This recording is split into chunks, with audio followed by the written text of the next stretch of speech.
బంధువులందరికీ ఆత్మ ప్రణామాలు. మాతృదేవోభవ, పితృదేవోభవ, ఆచార్య దేవోభవ.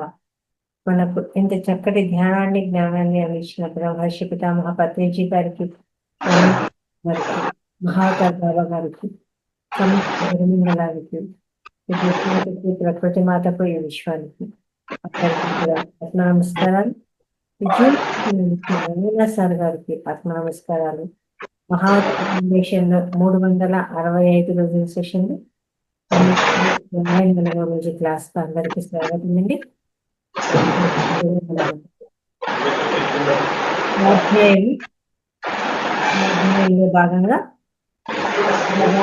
బాబాజీ అనే పుస్తకం యొక్క వివరణ మనము పుస్తకం ఎవరు చెప్పారు ఎలా అనేది నాకు సురేష్ మాస్టర్ గారు హైదరాబాద్ నుంచి చెప్పడం జరిగింది. ఇది మనకు సుపరిచితమైనటువంటి సీనియర్ పిరమిడ్ మాస్టర్ అయినటువంటి సురేష్ మాస్టర్ గారి ద్వారా ఆ పుస్తక స్వాధ్యాయాన్ని మనం తెలుసుకుందామండి. నమస్తే సార్, క్లాస్ కు స్వాగతం, మీకు వెల్కమ్. నమస్తే madam, thank you. Mahavatar Babaji foundation నిర్వహిస్తున్న మరి ఈ సత్యాన్ని జూమ్ మాధ్యమంగా ప్రతి ఒక్కరికి తెలియజేయాలి అనే కంకణం కట్టుకున్నారు. దానికి మరి నన్ను ఆహ్వానించిన దానికి మీ అందరికీ కృతజ్ఞతలు చెప్తూ మనం ఈరోజు సెషన్ స్టార్ట్ చేసుకుందాం. ఇప్పుడు ఏదైతే భూమి మీద జరుగుతుందో దాన్ని 73 సంవత్సరాల క్రితమే బాబాజీ ఈ బుక్లో చెప్పడం జరిగింది. 17th సెప్టెంబర్ పొద్దుట 2:30 సమయం మహావతార్ బాబాజీ ప్రత్యక్షమై నీలకంఠం గారికి ఒక సందేశం ఇచ్చారు బుక్ రాయడానికి. సో ఆ రోజు అంటే 17th సెప్టెంబర్ 2:30 AM 1952లో ఇచ్చిన సందేశం ఏంటంటే, ప్రతి ఒక్కరూ తోటి జీవులతో, మనుషులు ఒకటే కాదు, తోటి జీవులతో ప్రేమగా ఉండండి, సేవ చేయడానికి సంసిద్ధంగా ఉండండి, ఎప్పుడు కూడా మీ దృష్టి హయ్యర్ డైమెన్షన్స్ మీదే ఉండదు, కానీ లోవర్ డైమెన్షన్ లేకపోతే లో వైబ్రేషన్స్ ఉండే వాళ్ళతోటి ఆలోచన ఉండకూడదు, కొంచెం దూరంగా ఉండాలి. మీ థాట్ దగ్గర నుంచి, చేతల దగ్గర నుంచి అన్నీ కూడా హయ్యర్ వైపే ఉండాలి. అప్పుడేమవుతుందంటే లోవర్ డైమెన్షన్ వాళ్ళు కూడా మిమ్మల్ని ఆదర్శంగా తీసుకొని హయ్యర్ డైమెన్షన్కి వస్తారు. మీరు కిందికి వెళ్తే ఏమవుతుందంటే అగాధంలో మీరు కూరుకుపోతారు. మీరు కూరుకుపోతే ఈ భూమి మీద మంచికి ఏదైతే ఆల్రెడీ వర్క్ చేస్తున్నారో మహానుభావులు, అది ఇంకా ఒక స్టెప్ కిందికి దిగిపోతుంది. అదే మీరు పైకి చూస్తే మీరు ఒక మెట్టు ఎక్కడం వలన మిమ్మల్ని ఫాలో అయ్యేవారు, మరి ఇంకొక 100 మందికి, ఇంకొక 1000 మందికి మీ ప్రోగ్రెస్ ద్వారా వాళ్ళకు ఆ మంచి మీద పట్టు వస్తుంది. సో ఎప్పుడు కూడా ఆధ్యాత్మిక దాంట్లో ఉండేవాళ్ళు వాళ్ళ అనుభవాలు ఏం చెప్పినా, జీవితంలో ఎన్ని కష్టాలు పడినా ఎప్పుడు కూడా ఫోకస్ అనేది హయ్యర్ వరల్డ్స్ మీద ఉండాలి. హయ్యర్ ఎన్లైటెండ్ బీయింగ్స్ ఏదైతే చెప్పారో దాని మీద ఉండాలి. సో ఎప్పుడు కూడా మీ యొక్క దృష్టిని కింద వైపు చూడకండి, పైనే చూడండి. అండ్ నెక్స్ట్ డే అన్నారు. నెక్స్ట్ డే ఏంటంటే మీరు పీస్ గురించి చదువుతారు అని చెప్తారు. సో ఇప్పుడు ఆ యొక్క 17th సెప్టెంబర్ 1952లో ఏం చెప్పారో, పీస్ అనేది చాలా అద్భుతంగా ఈరోజు భూమి మీద ఫేస్ చేస్తారు, అంటే అనుభూతి చెందుతారు అని చెప్పారు. ఇప్పుడు మరి ఆ గురువులు అందరూ కలిసి మరి ఏం చేశారో తెలియదు, కానీ అద్భుతంగా పిఎంసి ఛానల్ ద్వారా, పిఎస్ఎస్ఎం ద్వారా మరి ఎంతో మంది యొక్క ఈ అహింసా జగత్ అనే దీనికి తిరుపతిలో ధ్యాన మహాచక్రం పెట్టి ప్రపంచ శాంతి కోసము అని పెట్టి ఈ యజ్ఞం చేస్తున్నారు. 16th 3 to స్టార్ట్ అవుతుంది ఈవినింగ్ కి, కానీ ఫుల్ ఫ్లెడ్జ్ గా 6 గంటలు చేసే 17th నుంచే. సో ఏమన్నా ప్రవచనాలు ఏమన్నా ఉంటే కూడా మరుసటి రోజు పొద్దుట ధ్యానం చేసిన తర్వాత అందరి యొక్క సందేశాలు వింటాం. అంటే ఎప్పుడు చెప్పారు? 73 years బ్యాక్ ఈ డేట్ గురించి ప్రస్తావించారు. అంటే ఆయన ఇంత ఓపిక పట్టారు. అన్ని తెలిసిన వాళ్ళు కూడా కొన్ని కార్యాలు జరగాలి అంటే ఓపిక చాలా అవసరం. హడావిడిగా ప్రకృతిలో ఏమీ జరగదు. ఏ టయానికి ఏం జరగాలో దానికి సమకూర్చిన అన్ని శక్తులు కలిసినప్పుడు అది వాస్తవికృత అవుతుంది, మేనిఫెస్టేషన్ అవుతుంది. సో ఇక్కడ ఆధ్యాత్మికము అనుకున్న వాళ్ళకి మెయిన్ గా ఉండాల్సింది పేషెన్స్. పేషెన్స్ చాలా అవసరం. బాబా ఏమంటారంటే, అంటే పేషెన్స్ కే మీరు పేషెన్స్ తెప్పించే విధంగా తయారవ్వాలంట. చూడండి, ఇంత వెయిట్ చేస్తున్నా వీడు నన్ను అడగడేంటి, వీడు కోరాలి కదా, వీడిది వీడు ఇంకా అడగట్లేదు అని పేషెన్స్ అనుకోవాలంట. మనం చూసి మనమేమో చిన్న పనికి అటు పరిగెత్తాం ఇటు పరిగెత్తాం, కానీ ఆధ్యాత్మికవేత్త ఉన్న చోటనే కూర్చుంటాడు. శివుడు లాగా, ఆంజనేయ స్వామి లాగా వరం ఇచ్చేవాడు రావాలి. నీకు ఏమి కావాలి నాయనా అనే అంతరం నువ్వు కళ్ళు తెరవద్దు. నువ్వు నీ సాధన చేసుకుంటూ పో. ఏ రోజు నీ సాధన ఆపద్దు. సజ్జన సాంకేతం చేసుకుంటూ పో. నీకు ఏమి కావాలో వాళ్ళే తెచ్చి నీ దగ్గర ఇస్తారు. అంత ఓపిక వచ్చేయాలంట. ఓపిక నశించి చిరాకు వచ్చేయాలి. అరే ఇన్ని సంవత్సరాలైనా వీడు ఏం అడగట్లేదే, వీడు ఎప్పుడు అడిగితే నేను ఇస్తామని నేను రెడీగా ఉంటే కూడా అడగడే, ఖచ్చితంగా ఇవ్వాలి, కానీ వాడు అడగట్లేదు, ఏం చేసేది అని వాళ్ళే తెచ్చి ముందర పెట్టేస్తారంట. సో అంత డీప్ గా బాబాజీ చెప్తారు. మరి అక్కడి నుంచి మనము కొంచెం సబ్జెక్ట్లోకి వద్దాం. సో ఈ 3 బుక్కులు ఏవైతే ఉన్నాయో, ఒకటి మిస్టిజం అన్లాక్ ఫస్ట్ బుక్, రెండోది master key to all ills, మూడోది డెత్ ఆఫ్ డెత్. ఈ 3 బుక్కులు సగమేమో అంటే బాబాజీతో పరిచయము, ఎలాగ మాట్లాడింది అర్ధరాత్రిలో, ఇవన్నీ కూడా ఫస్ట్ నీలకంఠం గారికి చెప్తారు హాఫ్. సబ్జెక్ట్ ఏమో రామయ్య గారికి ఇస్తారు. ఆ ఒక బుక్ అయిన తర్వాత ఇది చేంజ్ అవుతుంది. రామయ్య గారికి కలుస్తారు, రాయమని చెప్పేది నీలకంఠం గారికి. ఆ తర్వాత వచ్చేసరికి మళ్ళీ ఆపోజిట్. అంటే ప్రతి శిష్యుణ్ణి కూడా ఆ ఎక్స్పీరియన్స్ పొందడానికి సరి అయిన సమానమైన అవకాశం ఇచ్చారు. చూడండి, అంటే అందరినీ ఈక్వల్ గా చూసి ఈ మతము ఆ మతము కూడా లేదు, సీనియర్ జూనియర్ లేదు. ఎవరైతే అర్హత పొందారో ఖచ్చితంగా వాళ్ళకి బాబాజీ అందరినీ చూసుకుంటారు. ఇక్కడ బాబాజీ అంటే బాబా అంటే తండ్రి. సో తండ్రి స్థాయిలో ఆయన ఉంటూ పిల్లలందరూ కలిసిమెలిసి బాగుంటే తొందరగా భూమి మీద ఈ యొక్క నకారాత్మక శక్తులను తెలిపి చీకటి అంతా వెళ్ళిపోయి వెలుగు వచ్చి భూమి మీద ఉన్న ప్రతి జీవి ఆనందంగా ఉండాలనే వాళ్ళ యొక్క గోల్ అనుకున్నాం, లాస్ట్ గోల్. సో ఆ గోల్ కోసమే మనం అందరం కష్టపడుతున్నాము అనేసి రిలీజియన్ గురించి చెప్పారు. మతము ఏంటి? రిలీజియన్ అంటే రీయూనియన్. మనము అంటే మతం గురించి పూర్తిగా తెలుసుకోకుండా ఏమయ్యామంటే విభజన వైపుగా వెళ్ళింది. మతం ఎప్పుడు కూడా ఎవరిని విభజించదు. మతం ఏం చేస్తుంది? రీయూనియన్.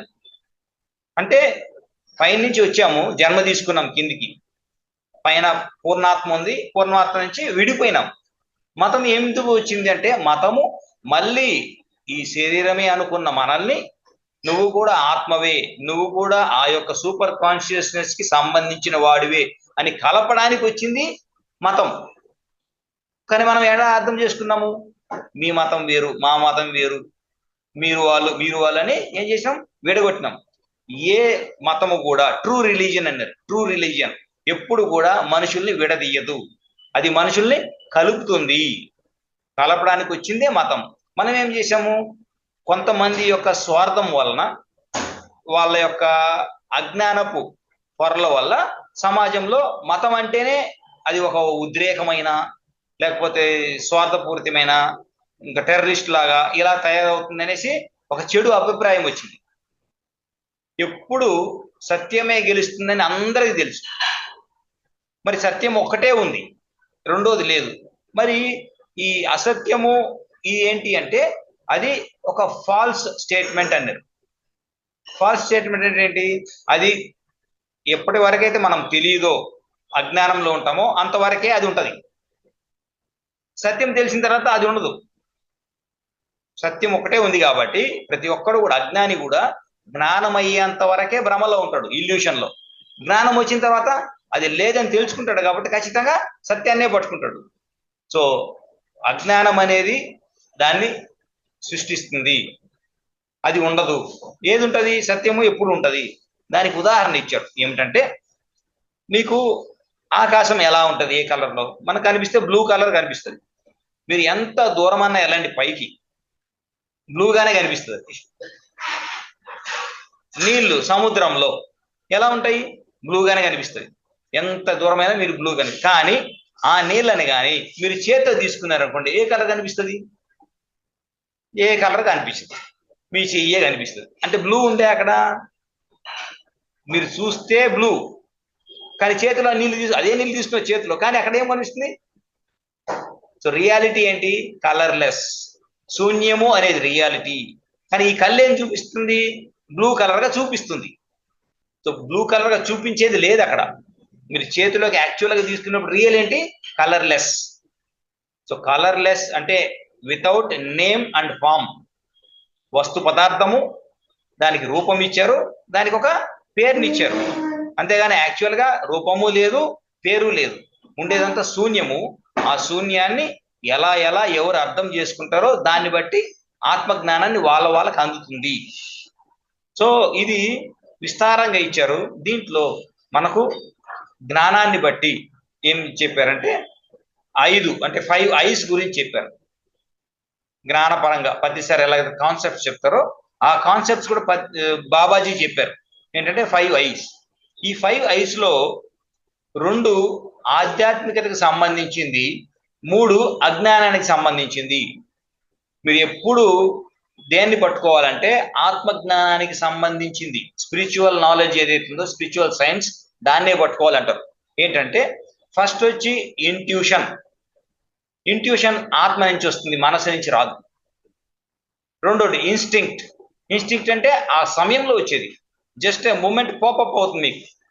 దానికి పాజిటివ్ లేదు, ప్రజెంట్ లేదు. ఆ క్షణంలో ఇది చేయాలనిపిస్తుంది. ఏం పక్కనోడు ఏం చేస్తారో మీకు తెలియదు, కానీ అది వస్తుంది. ఆ సమయంలో మీకు తెలియకుండా చేసేస్తారు. కానీ ఏం చేస్తారు? చేసేసామని తెలిసిన తర్వాత రిపెంట్ అవుతారు, రిగ్రెట్ అవుతారు, ఇది అయిపోయింది అని. అది కాబడలేదు, అది ఆత్మ యొక్క కర్మ ప్రకారం అది జరిగింది. కానీ ఆ ఛాన్స్ ఇవ్వలేదు మైండ్కి. అంటే లాజికల్ మైండ్ అర్థం చేసుకునేదని అక్కడ ఇవ్వలేదు కాబట్టి అది ఒక తప్పులాగా, ఏదో పొరపాటు అయిపోయింది అనుకుంటారు. అది మీ చేతుల్లో లేదు, అది ఇన్స్టింక్ట్ అంటారు. ఆ సెకండ్లో వచ్చేది. ఇంట్యూషన్ ఏంటంటే, నాకు ఇది చేయాలని ఉంది, కానీ సమాజాన్ని చూసి నాకు డౌట్ వస్తుంది, అది చెయ్యాలా వద్దా. లోపల చెప్తాడు లోపలోడు, ఇది నీకు మంచిది అనేసి. కానీ ఏం చేస్తాము? చెయ్యాలనిపిస్తుంది, కానీ ఈ బయట వాళ్ళు ఏమనుకుంటారో, ఇంట్లో వాళ్ళు ఏమనుకుంటారో అనేసి దాన్ని పోస్ట్ పోన్ చేస్తాం. సో ఇంట్యూషన్ ఎప్పుడు కూడా డౌట్ గానే ఉంటది. కానీ ఆ సిచ్యువేషన్ అయిపోయింది అనుకోండి, అరే ఆ మాస్టర్ చేశారే, ఇది నాకు వచ్చింది కదా, నేను ఎందుకు చేయలేకపోయాను అని అనుకుంటారు. ఎందుకంటే ఆ చేయాలనుకున్నప్పుడు డౌట్ ఉన్నింది, ఆ పక్కనోడు చేసి సక్సెస్ అయినప్పుడు ఇది నాకు కూడా వచ్చింది కదా, నేను ఎందుకు చేయలేదంటే ఆ ఇంట్యూషన్ నమ్మలేదు, విశ్వాసం లేదు మన మీద మనకి. ఇంట్యూషన్ ఆత్మ నుంచి వస్తుంది. జన్మ జన్మల ఏదైతే జ్ఞానం ఉందో ఆత్మ, దాని నుంచి వచ్చేది ఇంట్యూషన్. అది ఎప్పుడు తప్పు కాదు. ఇంట్యూషన్ వచ్చిందంటే అది కరెక్ట్. కానీ మనసు మధ్యలోకి వచ్చేసి అది ఈ సామాజిక దృక్పథంతో దాని మీద డౌట్ క్రియేట్ చేస్తుంది. ఎందుకంటే దానికి హిస్టరీ లేదు, ఇంట్యూషన్కి హిస్టరీ లేదు. మైండ్కి ఏం కావాలి? రీజనింగ్ కావాలి, ప్రూఫ్ కావాలి. ప్రూఫ్ ఉండదు. ఇంట్యూషన్కి ఇన్స్టింక్ట్కి ప్రూఫ్ ఉండవు. మైండ్కి ఏం కావాలి? వివరణ కావాలి, రీజనింగ్ కావాలి, లాజిక్ కావాలి. అవి రెండు అక్కడ ఉండవు. సత్యం అంటే ప్రెసెంట్ మూమెంట్. ప్రెసెంట్ మూమెంట్లో ఏముంది? అది హిస్టరీతో ఎక్కడ ఉంది సంబంధం? ఈ క్షణంలో వర్షం పడుతుందంటే అది ఈ క్షణంది, నిన్నటిది రేపటిది కాదు. నువ్వేమనుకుంటావు? అప్పుడు అక్కడ ఇప్పుడు అది అసలు ఆ లాజికల్ పనే చేయదు. సో ఈ రెండు అంటే ఒకటి ఇన్స్టింక్ట్, రెండోది ఇంట్యూషన్. ఈ రెండిటి మీద బేస్ కావాలి మనము. మిగిలిన 3 ఐలు ఏంటంటే, ఒకటి అంటే ఇమిటేషన్. ఇమిటేషన్ అంటే ఒకటి ఫాలో అవ్వడం. ఎప్పుడు కూడా ఆధ్యాత్మికలో ఎవరిని ఫాలో కావద్దు. ఎవరిని ఫాలో అవ్వాలి? నిన్ను నువ్వు ఫాలో కావాలి. మీకు చెప్పుంటారు చాలా మంది, కానీ ఏం చేయాలి? 3 పనులు చేయాలి ఎవరు ఏం చెప్పినా. ఒకటి, దాన్ని ఎక్స్పెరిమెంట్గా పెట్టాలి. ఎవరైనా ఏదైనా చెప్తే గుడ్డిగా చేయకూడదు. ఏం చేయాలి? దాన్ని మన జీవితంలో ఎక్స్పెరిమెంట్ చేయాలి. ఎక్స్పెరిమెంట్ చేసిన తర్వాత అబ్జర్వేషన్లు పెట్టాలి దాన్ని. ఓహో, ఇది చెప్పాడు, నేను మౌనంగా ఉండమన్నారు కాబట్టి ఒక వారం రోజులు మౌనంగా ఉన్నా, ఏమైంది, నేను దానికి రిజల్ట్ చూసుకోవాలి. తర్వాత అబ్జర్వేషన్ చేసిన తర్వాత వెరిఫై చేసుకోవాలి. ఇంతకు ముందు ఎవరన్నా మౌనంగా ఉన్నారా మీ గ్రూప్లో కానీ, మీ ఊర్లో కానీ, తెలిసిన వాళ్ళ దగ్గరికి వెళ్ళి వెరిఫై చేసుకోవాలి. నీకు మౌనంగా ఉంటే ఎలా ఉన్నింది అంటే వాళ్ళ అనుభవం చెప్తారు. ఓహో, నాకు మౌనంగా ఉంటే ఈ క్వాలిటీస్ పెరిగినాయి, ఇది జరిగింది అని. అది మనకు జరిగిందా లేదని చూసుకోవాలి. అప్పుడేమవుతుంది, వెరిఫికేషన్లో ఏమవుతుంది, ఓహో 90% ఆయనకు వచ్చింది, నాకు వచ్చింది, కాబట్టి ఇది జనరల్గా అందరికి మౌనంలో ఎవరైతే ఉన్నారో వాళ్ళకి ఇది వస్తుంది అని ఒక సైంటిఫిక్ వేలో వెళ్తారు. సో ఎవడైనా ఏదని చెప్పినా గుడ్డిగా వెళ్ళే ప్రసక్తి స్పిరిచువాలిటీ కాదు. స్పిరిచువాలిటీ అంటే ఎవరికి వాళ్ళు ఇండివిజువల్గా వాళ్ళు ప్రయాణం చేస్తున్నారు కాబట్టి ప్రతి ఒక్కరూ ఎక్స్పెరిమెంట్ చేయాలి, అబ్జర్వేషన్ చేయాలి, తర్వాత వెరిఫై చేసుకోవాలి, తర్వాత దాన్ని జీవితాంతం ఇంప్లిమెంట్ చేయాలి.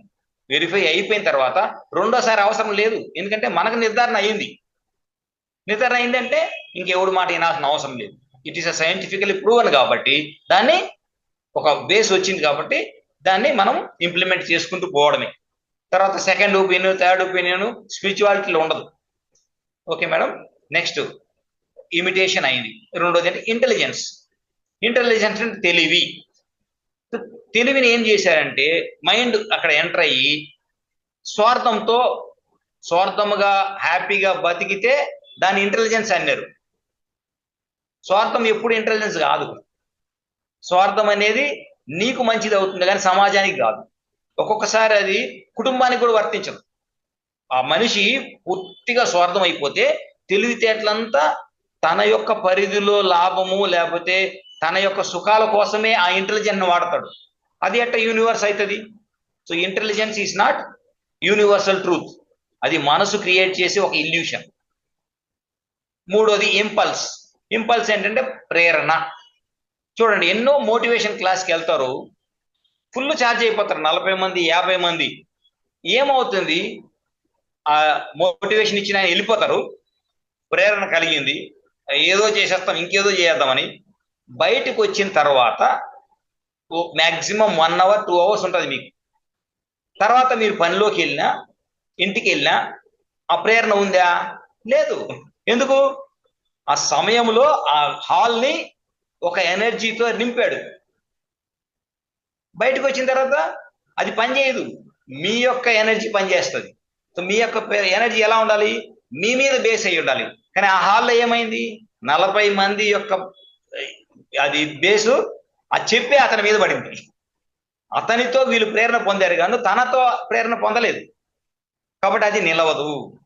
సో మోటివేషన్ ఇక్కడ పని రాదు, పని చేయదు. సో ఇంపల్స్, తర్వాత ఇమిటేషన్, ఇంటెలిజెన్స్, ఇవి 3 ప్రాపంచికంగా పనికొస్తాయేమో కానీ ఆధ్యాత్మికంగా అస్సలు పనికిరావు. మీకు ప్రాపంచికంగా ఆధ్యాత్మికంగా 2 పని చేయాలంటే స్వధర్మము అన్నాడు కృష్ణుడు. ఏంటి స్వధర్మం అంటే నీకు లోపల ఏమనిపిస్తుంది అది చెయ్యి. అది ఇంట్యూషన్, ఇంకొకటి ఇన్స్టింక్ట్. సో ఇవి 2 మనం ఫాలో అవ్వాలి. ఇది 5I కాన్సెప్ట్. ఇది బాబాజీ మనకు చెప్పడం జరిగింది. ఇంకొకటి, ఏవైతే వేదాలు ఉన్నాయో ఈ వేదాలనంతా కొంతమందికే పరిమితం అయింది కాబట్టి ఈ వేద సారము సెకండ్ జనరేషన్కి వచ్చేసరికి ఋషులు మునుల నుంచి వాళ్ళు ఏం చేశారు అంటే ఉపనిషత్తులు తయారు చేశారు.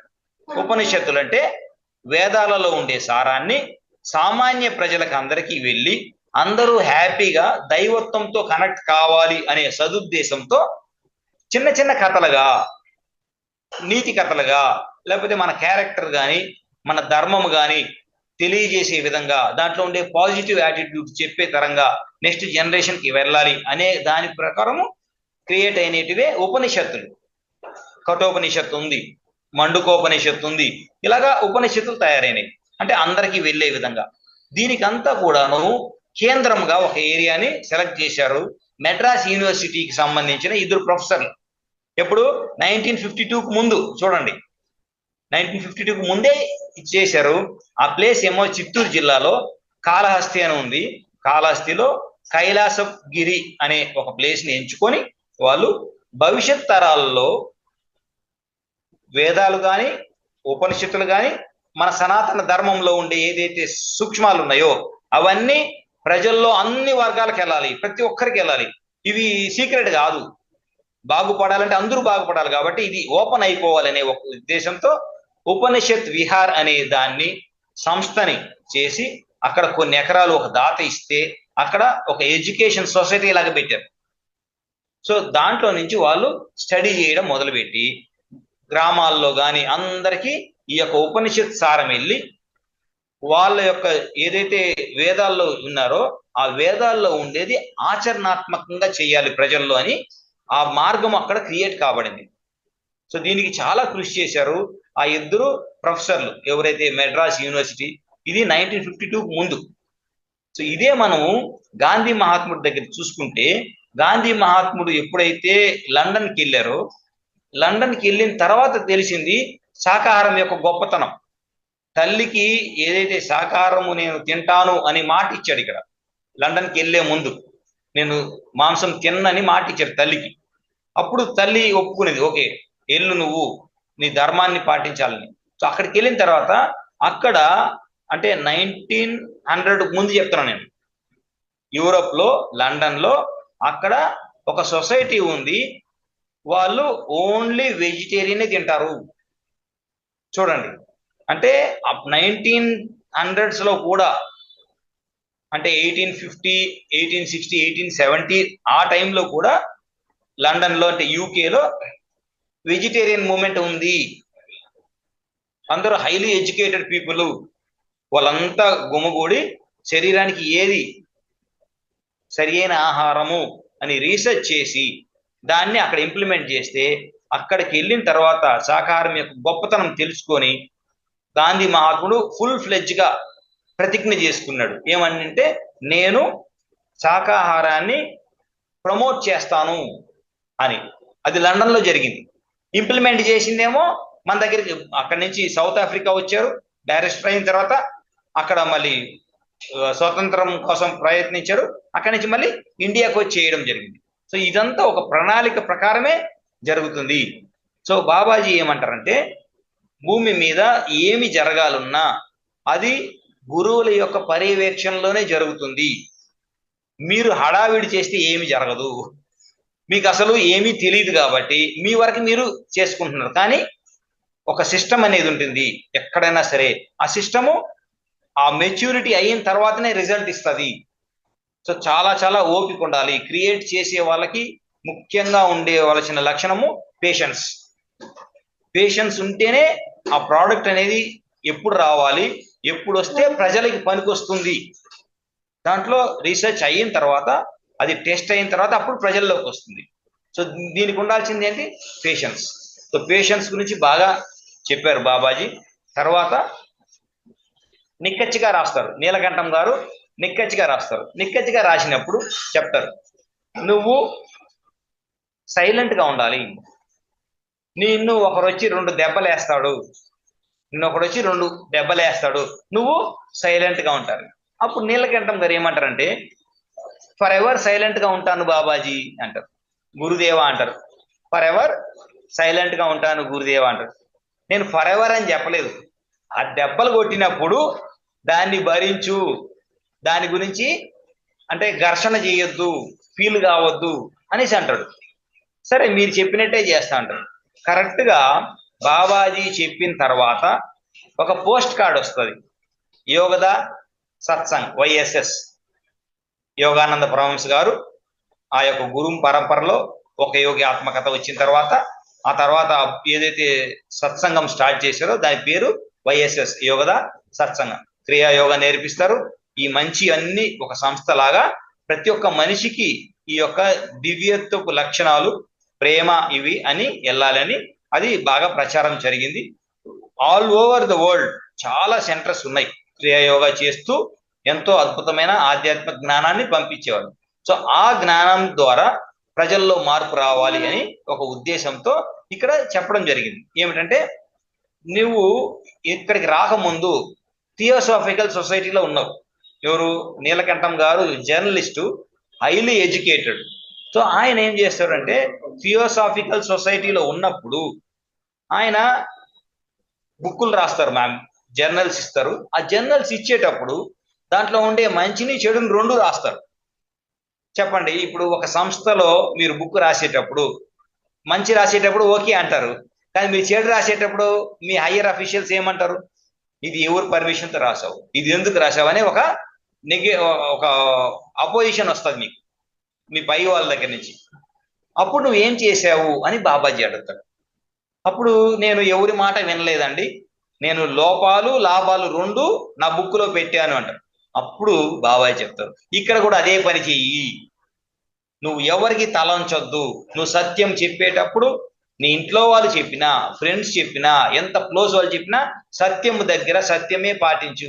ఎవరు ప్రెషర్ పెట్టినా నువ్వు అసత్యాన్ని బుక్ మీద రాయొద్దు అంటాడు. చూడండి, అంటే ప్రతి సంస్థలో ఈ భూమి మీద ప్రతి దాంట్లో మంచి చెప్తే యాక్సెప్ట్ చేస్తారు, కానీ లూప్ హోల్స్ కానీ చెప్తే దాన్ని ఎక్కడ సంస్థ పాడైపోతుందో అనేసి ఒక భయంతో దాన్ని కప్పిపుచ్చేదానికి ప్రయత్నిస్తారు. ఎప్పుడైతే మనము లోటుపాట్లని సమీక్షించకుండా దాన్ని కరెక్ట్ వేవ్లో తీసుకెళ్ళలేదో అదేమవుతుందంటే అజ్ఞానంలోకి వెళ్ళిపోయి ఒక చీకటి కోణంగా ఉండిపోతుంది ఆ సంస్థలో. రాను రాను ఏమవుతుంది, అది ఎక్కువ మంది దానికి, అంటే అజ్ఞానం ఎక్కడుంది అక్కడ ఎక్కువ మంది అట్రాక్ట్ కాబడతారు. చూడండి, సో అదేమవుతుంది, సంస్థనే డిగ్రేడ్ చేసేస్తుంది. సో బాబాజీ తన సొంత సంస్థలోనే చెప్పారు, నిర్భయంగా నిజాయితీగా బుక్ రాయి, నువ్వు ఎవరికి తల ఒగ్గాల్సిన అవసరమే లేదు అని. చూసారండి? సో సత్యం అయినప్పుడు గురువులు ఏం చేస్తారంటే మీకు ఎన్ని హార్డ్షిప్స్ ఫేస్ చేసినా, ఎదిరించాల్సి వచ్చినా ఎదిరించాలి, కానీ రాసేటప్పుడు సత్యమే రాయాలి అనేసి. సో కరెక్ట్గా బాబాజీ చెప్పినట్టు 2 days తర్వాత పోస్ట్ కార్డ్ వస్తుంది వైఎస్ఎస్ నుంచి.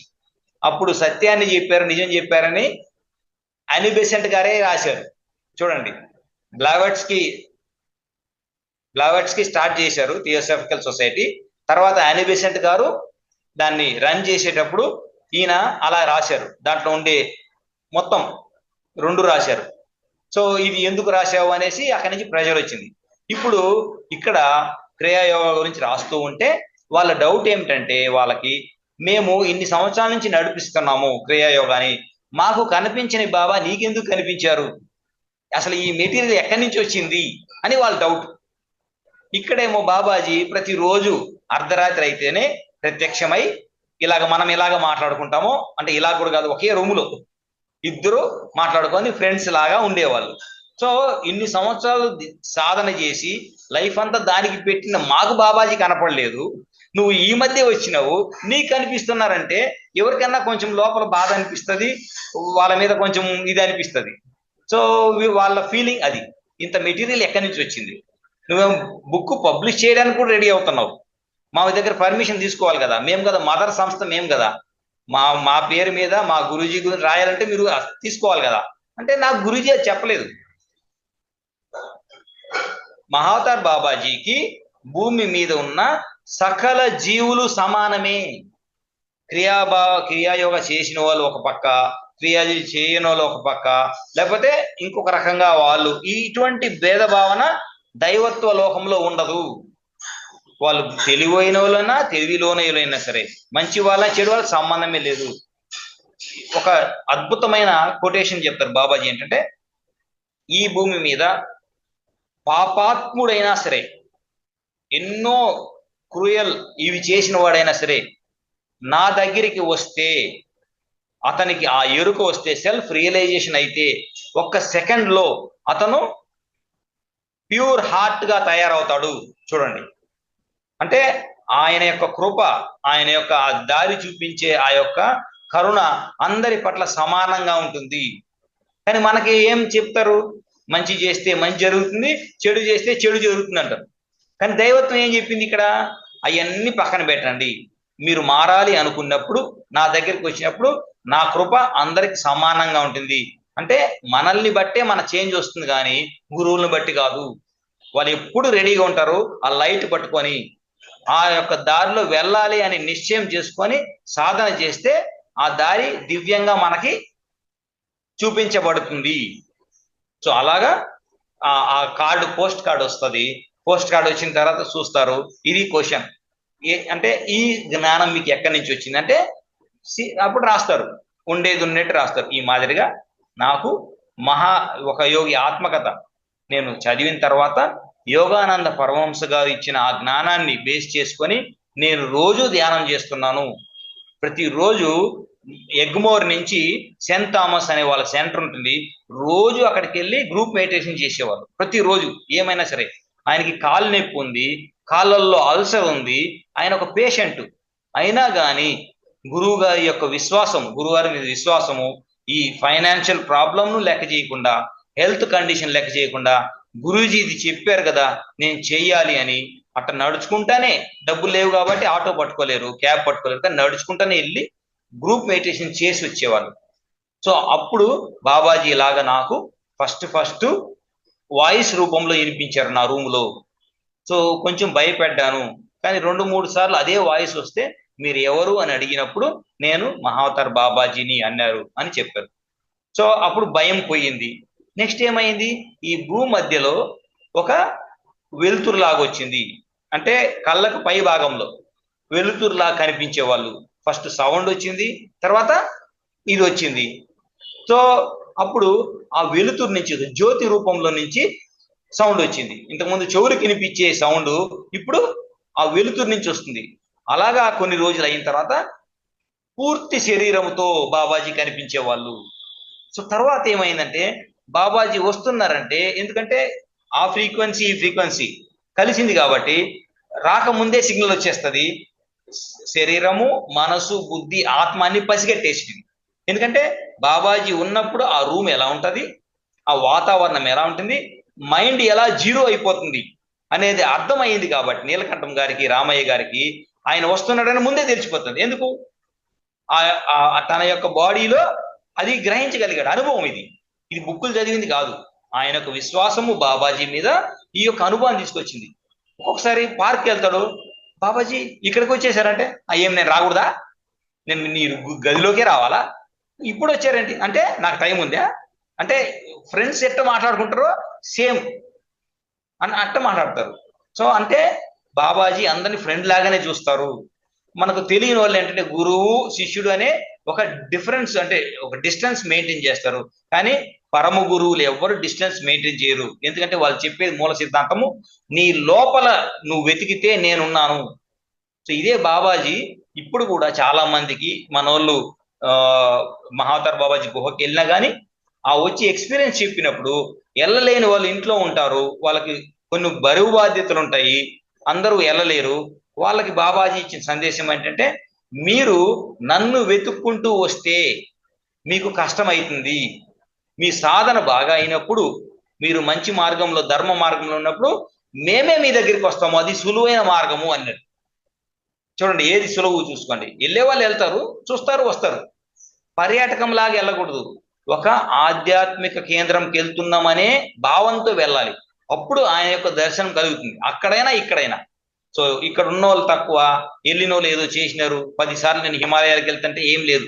ఎన్నిసార్లు హిమాలయాలకు వెళ్ళినా మనసు ఉన్నంత వరకు అక్కడ మార్గం కనిపించదు. ఇంట్లో ఉన్న మనసు లేదనుకోండి, మన లోపలికి మనం వెళ్ళామనుకోండి, అక్కడ బాబాజీ ఉన్నట్టే. మళ్ళీ ఏం చెప్తారంటే, బాబాజీ అంటే ఒక వ్యక్తి కాదు, ఒక మదర్, తల్లితో పోల్చారు. అంటే సకల జీవరాశులకి, ఈ సృష్టికి ఏదైతే డివైన్ మదర్ ఉన్నారో అది బాబాజీ.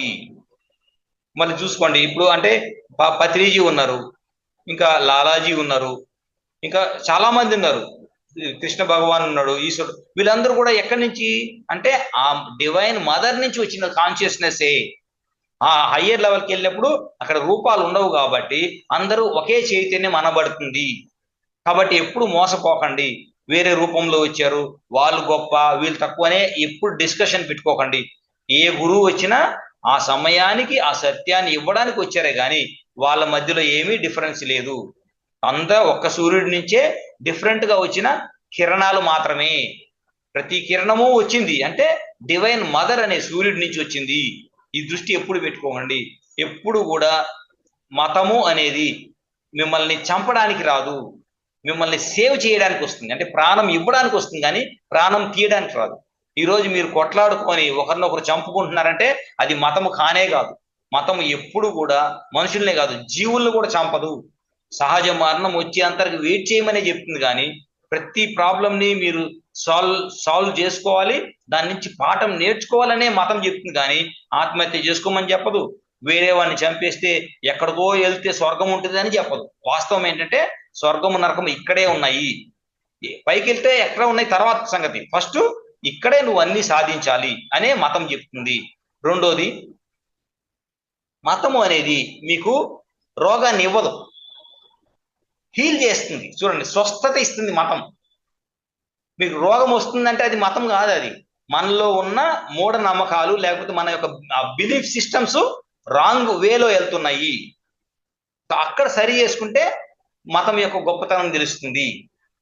సో ఇలాగా అంటే ఎంతో అద్భుతంగా ఒక్కొక్క స్టేజ్ తీసుకెళ్ళి మరి ఇప్పుడు రెండో బుక్ లో ఉంది. సో అందరినీ యునైట్ చేయడమే బాబాజీ యొక్క ముఖ్య లక్ష్యము.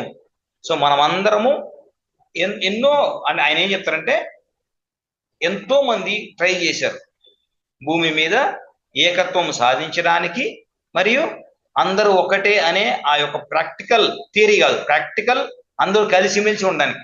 కానీ చాలా వరకు ఫెయిల్ అవుతా వచ్చారు. ఎందుకంటే వాళ్ళ యొక్క అజ్ఞానం చేత, ఇగ్నరెన్స్.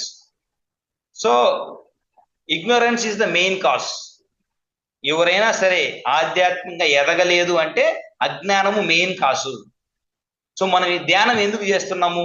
మంచి మంచి బుక్కులు లేకపోతే మంచి సజ్జన సంగతి ఎందుకు తీసుకున్నాము? మనలో ఉన్న అజ్ఞానాన్ని తీయడానికి. ఎప్పుడైతే మనలో ఉన్న అజ్ఞానం తీసేస్తామో ఆటోమేటిక్ గా మీరు బయట వెతకరు, మీరు లోపలికి వెళ్తారు. లోపలికి వెళ్తే మీకు అన్ని కనపడిపోతాయి. ఇంకా అక్కడ ఏమీ కానీ మీకు ఆ డిఫరెన్సెస్ అనేది ఉండదు. మీరు ఏదైనా సరే రెండుగా చూస్తున్నారంటే ఇంకా మీరు ఏకత్వంలోకి రాలేదు. గాడ్ ఈజ్ ఇండివిజిబుల్ అన్నారు.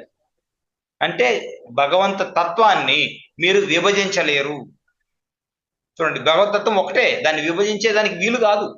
మీరు ఎన్ని ముక్కలు చేసుకున్న అయస్కాంతం ఎలాగైతే అయస్కాంతం లాగే ఉంటుందో ముక్కలు ముక్కలు అవుతాయి, కానీ ఆ అయస్కాంతంలో నార్త్ పోల్ సౌత్ పోల్ ఉంటాయి, అట్రాక్ట్ చేసే గుణం ఉంటుంది ఎన్ని ముక్కలు చేసినా. అదేలాగా దైవత్వం నుంచి వచ్చిన మనమందరము కూడా దైవత్వంకు సంబంధించిన వాళ్ళమే కానీ దైవత్వంకు వేరుగా ఉన్నది కాదు. సో ఈ యొక్క సత్యాన్ని ప్రపంచవ్యాప్తంగా ఎక్కడైనా సరే ఎవరైనా సరే సత్యం కోసము తపన వచ్చిందంటే బాబాజీ ఎనర్జీస్ అక్కడ ఫ్లో అవుతాయి. ఆయన చైతన్యం అనేది మనల్ని ఒక లెవెల్కి తీసుకెళ్తుంది. ఈ విశ్వాసం పెట్టుకోండి. ఈ రాబోయే కాలంలో భూమి మీద మహా అద్భుతమైన కాలం వస్తుంది. దీన్ని ఎవరు ఆపలేరు. మీ పని మీరు చేసుకుంటూ పోండి. ఏమేమి కావాలో అన్నీ మీకు సమకూర్చబడతాయి. ఎందుకంటే దానికోసము ఎన్నో వేల సంవత్సరాల నుంచి భూమాత ఎదురు చూస్తుంది కాబట్టి ఇప్పుడు ఆ సమయం వచ్చింది అని చెప్పడం జరుగుతుంది. మరి మేడం ఇంకేమన్నా?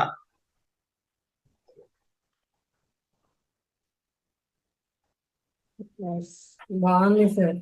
ఎంత బాగా చెప్తున్నారంటే అవంతా కళ్ళకు కట్టినట్టే అనిపిస్తుంది. మీరు చెప్తుంటే మాకు విజన్ అన్నమాట.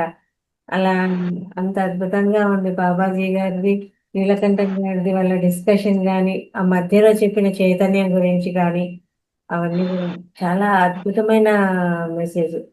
ఆయన మాట్లాడే విధానం కానీ, ఏం చెప్పారు, ఎలా ఉంటుంది వాళ్ళ మధ్య, ఆ చైతన్యం అంటే ఏంటి, ఇప్పుడు జరిగే శాంతి కోసం చేసే ధ్యాన మహాయజ్ఞం గురించి అప్పుడే చెప్పేశారు బాబాజీ గారు, ఇలా జరుగుతుంది అని.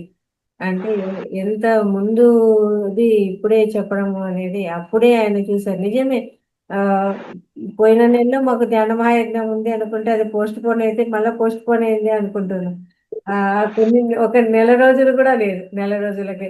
అట్లాంటిది అప్పుడు 52లో చెప్పినప్పుడే 2025లో జరుగుతోంది ధ్యాన మహాయజ్ఞము అంటే ఇంకా ఆలోచించాలి ఎన్ని ఏళ్ళు ఉంది, ఆయన ఎప్పుడు చెప్పారు, అప్పటి నుంచి ఆయన ఎంత కాచుకొని ఉన్నారు దాని గురించి.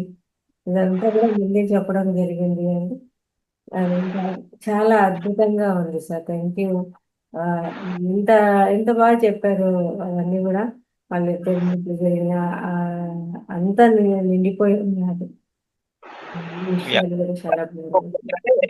ఆ, రామయ్య గారికి నీలకంఠం గారికి బాబాజీ ఇచ్చిన అంటే ప్లేస్ ఏంటంటే, నేను ఈ ప్రపంచంలో ఎంతో మందిని చూస్తూ ఉంటాను, కానీ చాలా చాలా తక్కువ మందిని ట్యాప్ చేస్తాను.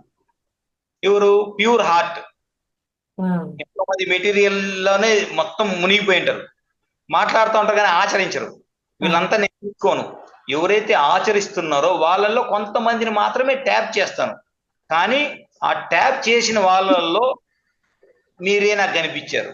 అంటే చూడండి ఎంత ఫిల్టర్ అయితే మరి కోట్ల జనాల్లో వీళ్ళిద్దరిని పట్టుకున్నారంటే వాళ్ళిద్దరు క్వాలిటీస్ ఎలా ఉండాలి, ఎంత క్వాలిటీస్ ఉంటే ఈ బుక్ రాయడానికి, ఈ సత్యము మరి ఇప్పుడు మనకు రావడానికి ఫౌండేషన్ ఎప్పుడు వేశారు అంటే, వాళ్ళని ఎతక ముందు బాబాజీ యొక్క ఆలోచన ఏముంది చూడండి. సో నీలకంఠం గారు ఏం చెప్తారు, నేను జస్ట్ పెన్నునే, నాకు అసలు ఏమీ తెలియదు, మీరు ఏమి రాయమంటే మీరే రాయించుకోండి, నేను జస్ట్ పెన్నుని. బాగా చదువుకున్న జర్నలిస్ట్ అండి, నేను జస్ట్ పెన్నుని, చెయ్యి మీది, ఆలోచన మీది, అంత మీదే. భూమి మీద ఏం చేయాలనుకున్నారో ఒక పెన్ను లాగా నన్ను వాడుకోండి. అప్పుడు ఏం చెప్తారంటే బాబాజీ, ఎవరైతే ఈ స్థాయికి వస్తారో అంటే లోక కళ్యాణం కోసము తమ సర్వస్వాన్ని ఇచ్చేస్తారో వాళ్ళు నిర్భయంగా ఉండండి. ఎందుకంటే ఒక ఎగ్జాంపుల్ చెప్పారు, అసలు ఆ ఎగ్జాంపుల్ మామూలుగా చెప్పరు బాబాజీ. ప్రాక్టికల్ ఎగ్జాంపుల్ సత్యంలో ఉండే వాళ్ళకి ఒక అంటే 1000 ఏనుగుల బలం వస్తుంది. మనం ఎయిర్పోర్ట్కి వెళ్ళేటప్పుడు బ్యాగేజ్ని 2గా చేస్తాం. ఒక బ్యాగేజ్ ఏమో మనకు ఆ 12 అవర్సో 4 అవర్సో పనికి రావు, అది డెస్టినేషన్ వెళ్ళాక పనికి వస్తాయి. కానీ చిన్న బ్యాగ్ ఒకటి మన దగ్గర, హ్యాండ్ బ్యాగో, ఒక గొడుగో, కోటో, చిన్న బ్యాగ్, అది మాత్రమే మనం పట్టుకెళ్తాం. మిగిలిన బ్యాగు ఆడు వాళ్ళకి ఇచ్చేస్తే మనం దిగిన తర్వాత అక్కడ మనకి హ్యాండ్ ఓవర్ చేస్తారు. ఇక్కడ బాబాజీ ఏం చెప్తుంటే, ఎవరైతే గురువుని నమ్ముకొని లోక కళ్యాణం కోసం వస్తారో వాళ్ళు మీ యొక్క ప్రాబ్లమ్స్ అన్నిటిని 2గా విభజించండి. ఒకటి ఈ ప్రయాణంలో మీకు కావాల్సింది, మిగిలింది అన్వాంటెడ్ థింగ్. అంటే ప్రాపంచికంగా ఏమైతే మీకు అన్వాంటెడ్ అవన్నీ పక్కన పెట్టండి. మీకు ఏం కావాలి అది మాత్రం పెట్టుకోండి. మీరు ఈ బ్యాగ్ చూసుకుంటే మీ పెద్ద బ్యాగ్ అంటే మీ కుటుంబము, మీ పిల్లలు, మీ ఉద్యోగాలు, మీ బాగోగులు, మీ కర్మలు అన్నీ మేము చూసుకుంటాము. చూడండి, మీరు చిన్న బ్యాగ్ ఏది, ఎందుకు ఈ చిన్న బ్యాగ్ అంటే మీరు తప్ప ఈ సత్యాన్ని తెలియపరిచే వాళ్ళు నాకు దొరకలేదు. మిమ్మల్ని వదిలేస్తే మళ్ళీ ఎక్కడ నేను చూసుకోవాలి? కాబట్టి మీ చిన్న బ్యాగే మీకు చాలు, అంటే పెన్ను అనే ఆ బ్యాగ్ చాలు. మీ పర్సనల్ ప్రాబ్లమ్స్ మేము చూసుకుంటాము. మీకు ఎప్పుడెప్పుడు ఏమేమి కావాలో మేము, ఎందుకంటే మాకు మాయ లేదు, మీకు మాయ ఉంది. మీరు మాయలో ఉంటారు, మీకు మాయ లేదు. మీ పిల్లలకు కానీ, మీ ఇంట్లో వాళ్ళకి కానీ, మీ దరిదాపుల్లో ఎక్కడ కానీ దుష్ట శక్తులు ఏమీ చేయలేవు. ఎందుకంటే మా ప్రెజెన్స్ ఉంటుంది, మాకు నిద్ర ఉండదు, ఆకలి లేదు, మేము అన్నీ చూస్తూ ఉంటాం. కాబట్టి ఎవరైతే ఈ ఆధ్యాత్మిక స్థితిలో వస్తారో వాళ్ళకి 2 బ్యాగేజీలు, ఒకటి వాంటెడ్ లగేజ్, ఒకటి unwanted luggage. So unwanted luggage మేము చూసుకుంటాం, మాకు ఇంకేం పని? మా పని మీరు చేస్తున్నప్పుడు మీ ఇంత చిన్న పని మేము చేయలేమా? మేము చిటికేస్తే వాన పడుతుంది, చిటికేస్తే కొండ 2గా బదలైపోతుంది. అటువంటిది 1 లక్ష 2 లక్షలు ఉద్యోగం, పెళ్లి, ఇవన్నీ చాలా చిన్నవి మాకు, మాయలు అంటే లీలలు. ఆ లీలల కోసం మీరెందుకు? మీరు నేను చెప్పిన పని చేయండి, మీ పని మేము సునాయాసంగా చేసేస్తాము. సో అంటే అంత అంటే నవ్వుతూ ఒక్కొక్కసారి కళ్ళ వెంబడి నీళ్ళు వచ్చేస్తాయి. ఎందుకంటే నీకు ఇంత ప్రాబ్లం ఉన్నా కానీ నన్ను నమ్ముకున్నవే, ఇటువంటి శిష్యుడు దొరికిన దానికి నేను ఎంతో అంటే, అప్పుడు నీలకంఠం గారు కాళ్ళ మీద పడిపోయి, కాదండి ఇది మీది కాదు, అసలు నాకు ఈ జన్మలో ఇంత మంచి గురువు దొరకడము నా జన్మ జన్మల అంటే అనేసి ఇద్దరు అంటే గురు శిష్యులు ఇద్దరు కళ్ళెమ్మటి నీళ్ళు పెడతా ఉంటే అసలు ఆ సీన్ ఎలా ఉంటుందో చూసుకోండి. అంటే గురువు డౌన్ టు ఎర్త్, శిష్యుడు డౌన్ టు ఎర్త్. మరి ఈ ఫైటింగ్ ఎందుకు జరుగుతుంది ఈ భూమి మీద? అసలు యుద్ధాలు ఎందుకు చేస్తున్నారు? తెలిసిన గురువు గమ్మున ఏడుస్తున్నాడు ఈ హింస చూడలేక. ఆ బుక్ రాస్తున్న ఆయన కంప్లీట్ సరెండర్ అయిపోయి ఆనంద పాష్పాలు రాలుతున్నాయి. మీ మిద్దులు మేడలు ఏది ఆ పదవులు ఈ పదవులు అసలు దేనికి పనికి వస్తాయి స్పిరిచువల్ వరల్డ్ లో?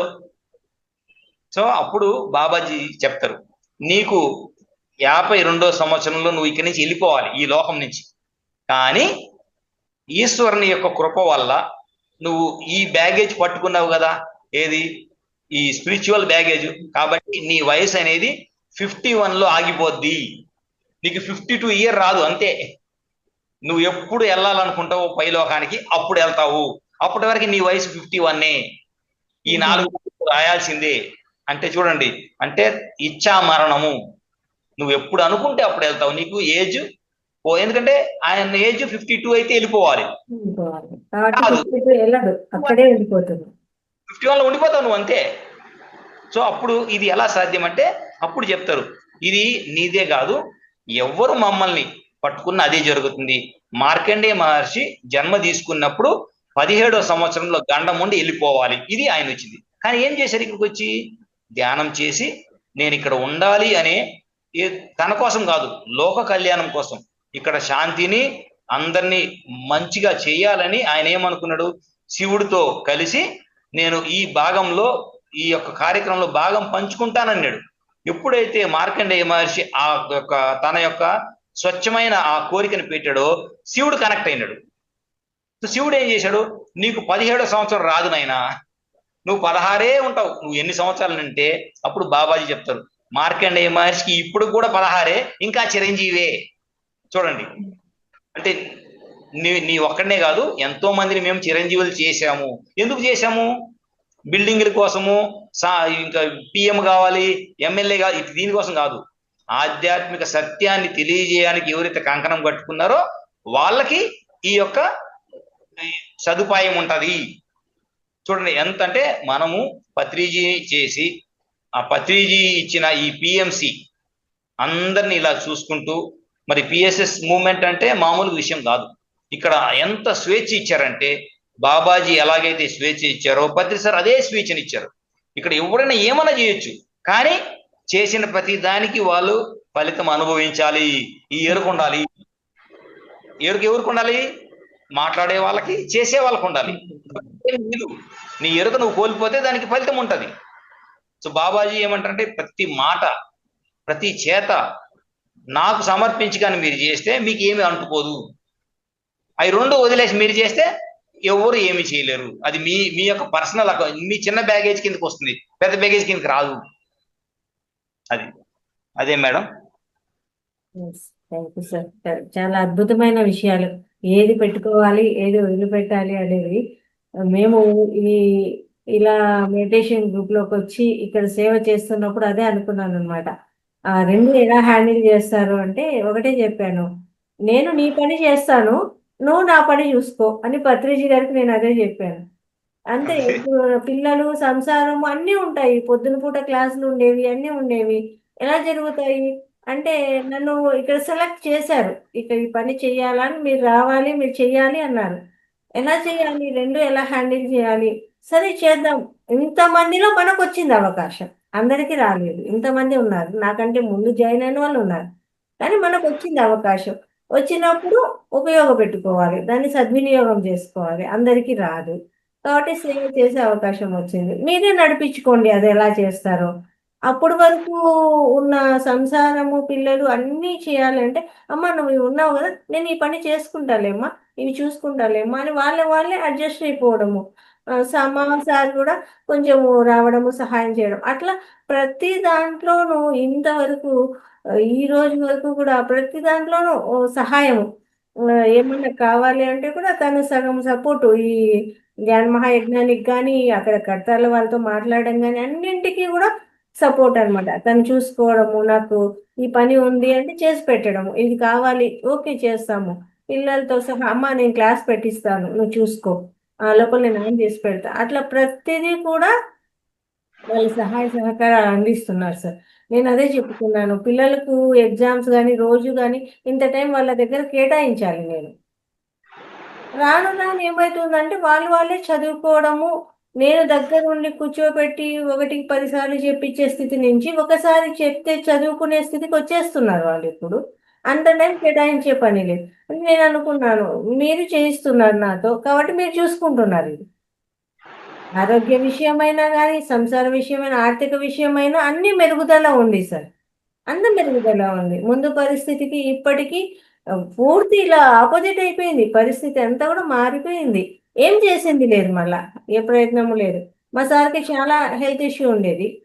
చూపిస్తే మెరుగుదల ఏం లేదు. కానీ ఇందులోకొచ్చినాక నేను ఆయనకి చెప్పాను మెడిటేషన్ చేసుకో. అలా చేసుకొని నెక్స్ట్ టైమ్ డాక్టర్ దగ్గరికెళ్తే వెళ్ళంగానే ఆ సిస్టర్స్ అంతా ఇంత అద్భుతంగా ఇంత మారిపోయినారే మీరు. ఎలా మారారు? ఇంత చేంజెస్ ఎట్లొచ్చాయి మీకు సార్? పోయినసారి వచ్చినప్పుడు ట్రీట్మెంట్‌కు ఇప్పటికి చాలా తేడా ఉంది మీరు. డాక్టర్ అమ్మ కూడా చూస్తూనే ఆశ్చర్యం అన్నమాట. ఏం చేశారు? ఇంత బాగున్నారు మీరు. అంటే నేనేం మందులు మార్చలేదే.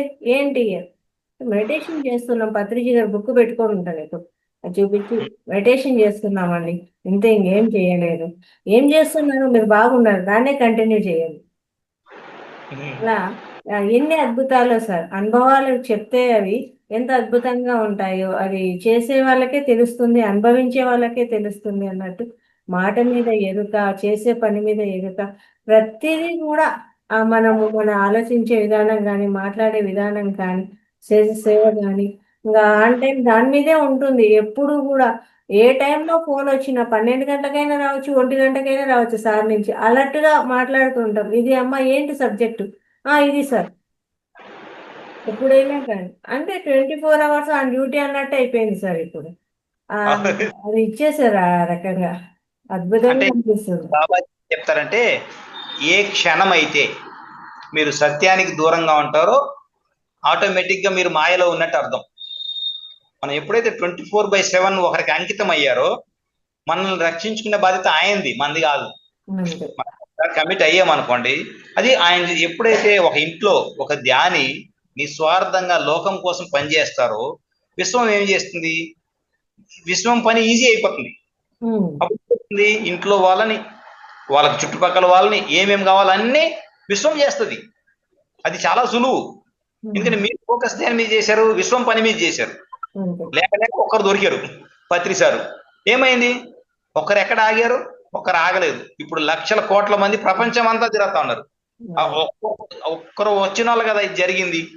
మరి అలాగా మహాతర్ బాబాజీ, దాజీ, ఇప్పుడు మళ్ళీ బ్రహ్మకుమారీసు, హరే రమ హరే కృష్ణ, ఒక్కరు కాదు ఎంతమంది, రామచంద్ర మిషన్ దగ్గర నుంచి ప్రతి ఒక్కరు కూడా వాళ్ళ మెయిన్ మోటో ఏంటి? Service, service, service, service. అందరూ ధ్యానం చేస్తున్నారు, అందరూ సహకారమే ప్రోత్సహిస్తున్నారు. మరి ఎందుకు రాదు? ఖచ్చితంగా మనము ఈ భూమి మీద చూసే వెళ్తాము. టైం వచ్చింది ఇప్పుడు. అది మేడం.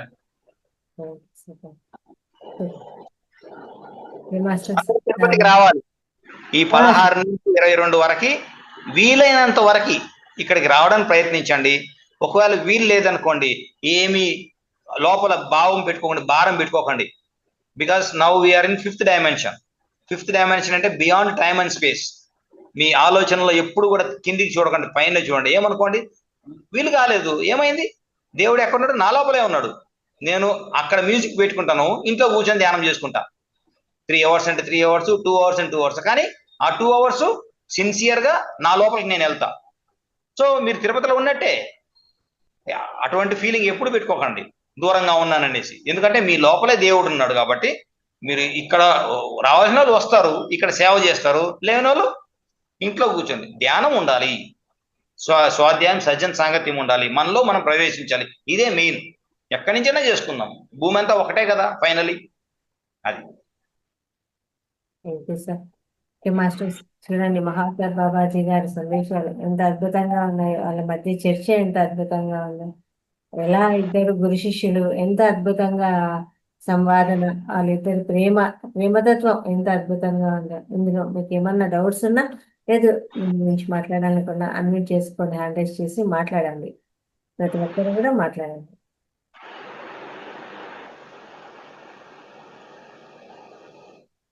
మీకు ఏమన్నా సందేశం, ఇప్పుడు ఇది సబ్జెక్టు బాగా డీప్ గా ఉంటుంది, మీకు ఏమైనా డౌట్స్ ఉన్నా అడగచ్చు సార్.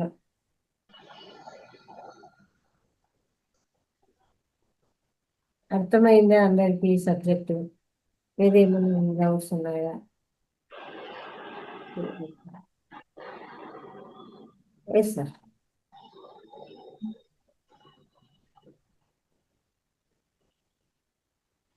Sir unmute. సార్ నమస్తే సార్. నమస్తే సార్, చెప్పండి సార్. మీరు బాబాజీ గారి యొక్క సందేశాలు చాలా చక్కగా వివరించారు సార్. 5 ఐస్ ఆ కాన్సెప్ట్ చాలా బాగా నచ్చింది సార్. ఆధ్యాత్మికంగా ఉండడానికి, ప్రాపంచికంగా ఉండడానికి ఆ తేడాలు బాగా తెలుసుకున్నాం సార్. అది ఎక్కడ చాలా చక్కగా వివరించినారు సార్. నాకు ఒక చిన్న అడుగు సార్, ఆనందము సంతోషము అంటారు కదా సార్, ఆ రెండిటికి చిన్న తేడా ఉంది కదా సార్, అది చెప్పండి సార్ కొద్దిగా. ఆనందము సంతోషము. ఇదే ప్రశ్న మీరు నన్ను 2 సంవత్సరాల క్రితం అడిగారు అనుకోండి, నేనేం చెప్పేవాడిని అంటే సంతోషం అనేది షార్ట్ టర్ము, ఇంకా ఆనందం అనేది లాంగ్ టర్మ్ అనేవాడిని, ఎప్పుడు 2 ఇయర్స్ బ్యాక్. ఇప్పుడు ఏమంటానంటే సంతోషము ఆనందము 2 కాదు, ఒకటే. ఎందుకు ఏకత్వంలో రెండోదే లేదు, పాజిటివ్ నెగిటివ్ లేదు, అక్కడ ఒకటే ఉంది. ఇప్పుడు రెండోది ఎక్కడి నుంచి వస్తుంది? మనసు నుంచి వస్తుంది, భ్రమ నుంచి వస్తుంది. ఆ రెండోది తీసేయాలి. భార్యాభర్తలు కాదు ఇక్కడ, ఫ్యామిలీ అయినప్పుడు భార్యాభర్త వేరు కాదు, భార్యాభర్త ఇద్దరు కలిస్తే ఒకరు. చెట్లు కొమ్మలు కాయలు అంతా ఒక ఫ్యామిలీ, అంటే అది ఒకటే ఉంది, అక్కడ విడివిడిగా లేవు. సో మన విజన్ కానీ ఆలోచన కానీ వన్నెస్ మీద ఉంటే ఏమవుతుంది, మనకు డిఫరెన్సెస్ తెలియవు. మైండ్ ఏం చేస్తుంది, డిఫరెన్సెస్ మీద ఫోకస్ చేస్తుంది. వీళ్ళ ఆయన చాలా గొప్పవాడు అంటే వాళ్ళ ఆవిడ పనికి మాలిందా? ఆ ఎక్స్ప్రెషన్ ఏంటి, ఆ మాటలు ఏంటి? మీరు వచ్చారు సార్ అంటే వచ్చిన వాళ్ళు వేస్టా, రానోళ్ళు గొప్ప? వచ్చిన వాళ్ళని ఎందుకు అవమానిస్తారు? వాళ్ళ గురించి అడుగుతారు, రాని వాళ్ళ గురించి అడుగుతారు ఎందుకు? సో మాటలు చాలా జాగ్రత్తగా ఉండాలి. సో మాట్లాడుతున్నామో తెలియలేదు.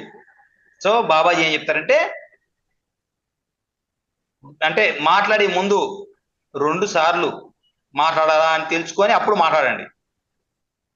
పని చేసే ముందు అంటే think twice before talking, think thrice before doing. Action ఏదైనా చేయాలనుకుంటే 3 సార్లు ఆలోచించాలి, ఈ పని చెయ్యాలా వద్దా అని.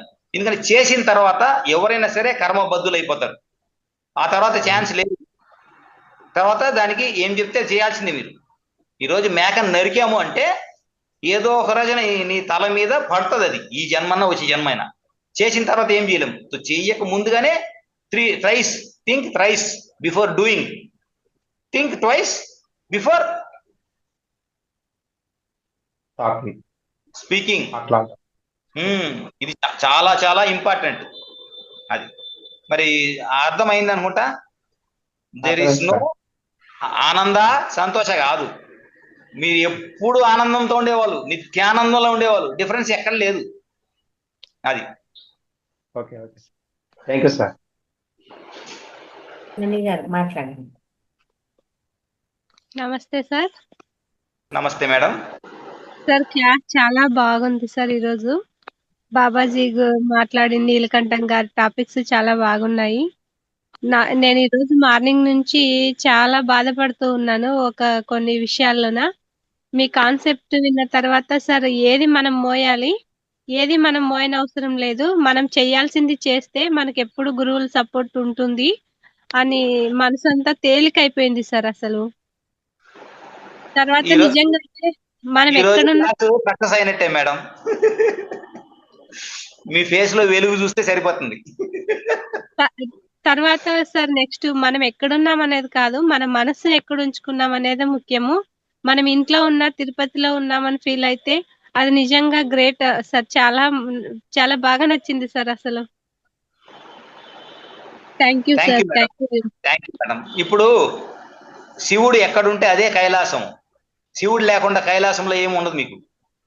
అవును సార్. సో అక్కడ వెళ్ళి మనం కొండల గుట్టలు వచ్చేది కానీ శివ కాన్షియస్నెస్ ఎక్కడ ఉందే అది కైలాసం అని అర్థం. సో మనకి ఇక్కడ పత్రిసార్ అంటే మనము పత్రిసార్ కాన్షియస్నెస్ లో ఉన్నాం అనుకోండి, అప్పుడు మనం ఉండే చోటే పత్రిసార్ ఉన్నట్టు అర్థం. అవును సార్, ఎవరైతే నిజం. లేరు అంటున్నారో వాళ్ళు ఎక్కడికి వెళ్ళినా లేరు పత్రిసార్కి. మనం ఉన్నాం అనుకున్నామంటే మనం ఎక్కడున్నా పత్రిసార్ ఉన్నారు. సో మన ఆలోచనే మన యొక్క స్వర్గాన్ని, సత్యాన్ని, సత్యలోకాన్ని క్రియేట్ చేస్తుంది. అంతా మనలో ఉంది. అవును సార్, నిజంగా అంటే సార్ ఈరోజు నా కోసమే మేడం మిమ్మల్ని ఇన్వైట్ చేసినట్టుంది సార్ క్లాస్ కి. మేడం మీరు కి ఎక్కడున్నారో అక్కడే కృతాలు ఉంది, మీరు ఎక్కడున్నారో అక్కడే ధ్యాన మహాయజ్ఞం ఉంది. రాలేదు అని థ్యాంక్ యూ. బాధపడక్కర్లేదు. అక్కడ మీరున్న చోటే అన్ని జరుగుతాయని అనుకోండి. Thank you Lalitha madam. Thank you sir. ఇంకా మాస్టర్స్ ఇంకా ఎవరైనా మాట్లాడతారా? ఓకే. ఏమైనా డౌట్స్ ఉన్నాయా? అదేంటి చక్కగా క్లియర్ చేసుకోండి.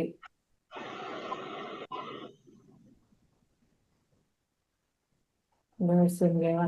సరే, మీకు ఏం అర్థమైంది ఈ సబ్జెక్ట్ అదేనా మాట్లాడు. Okay madam.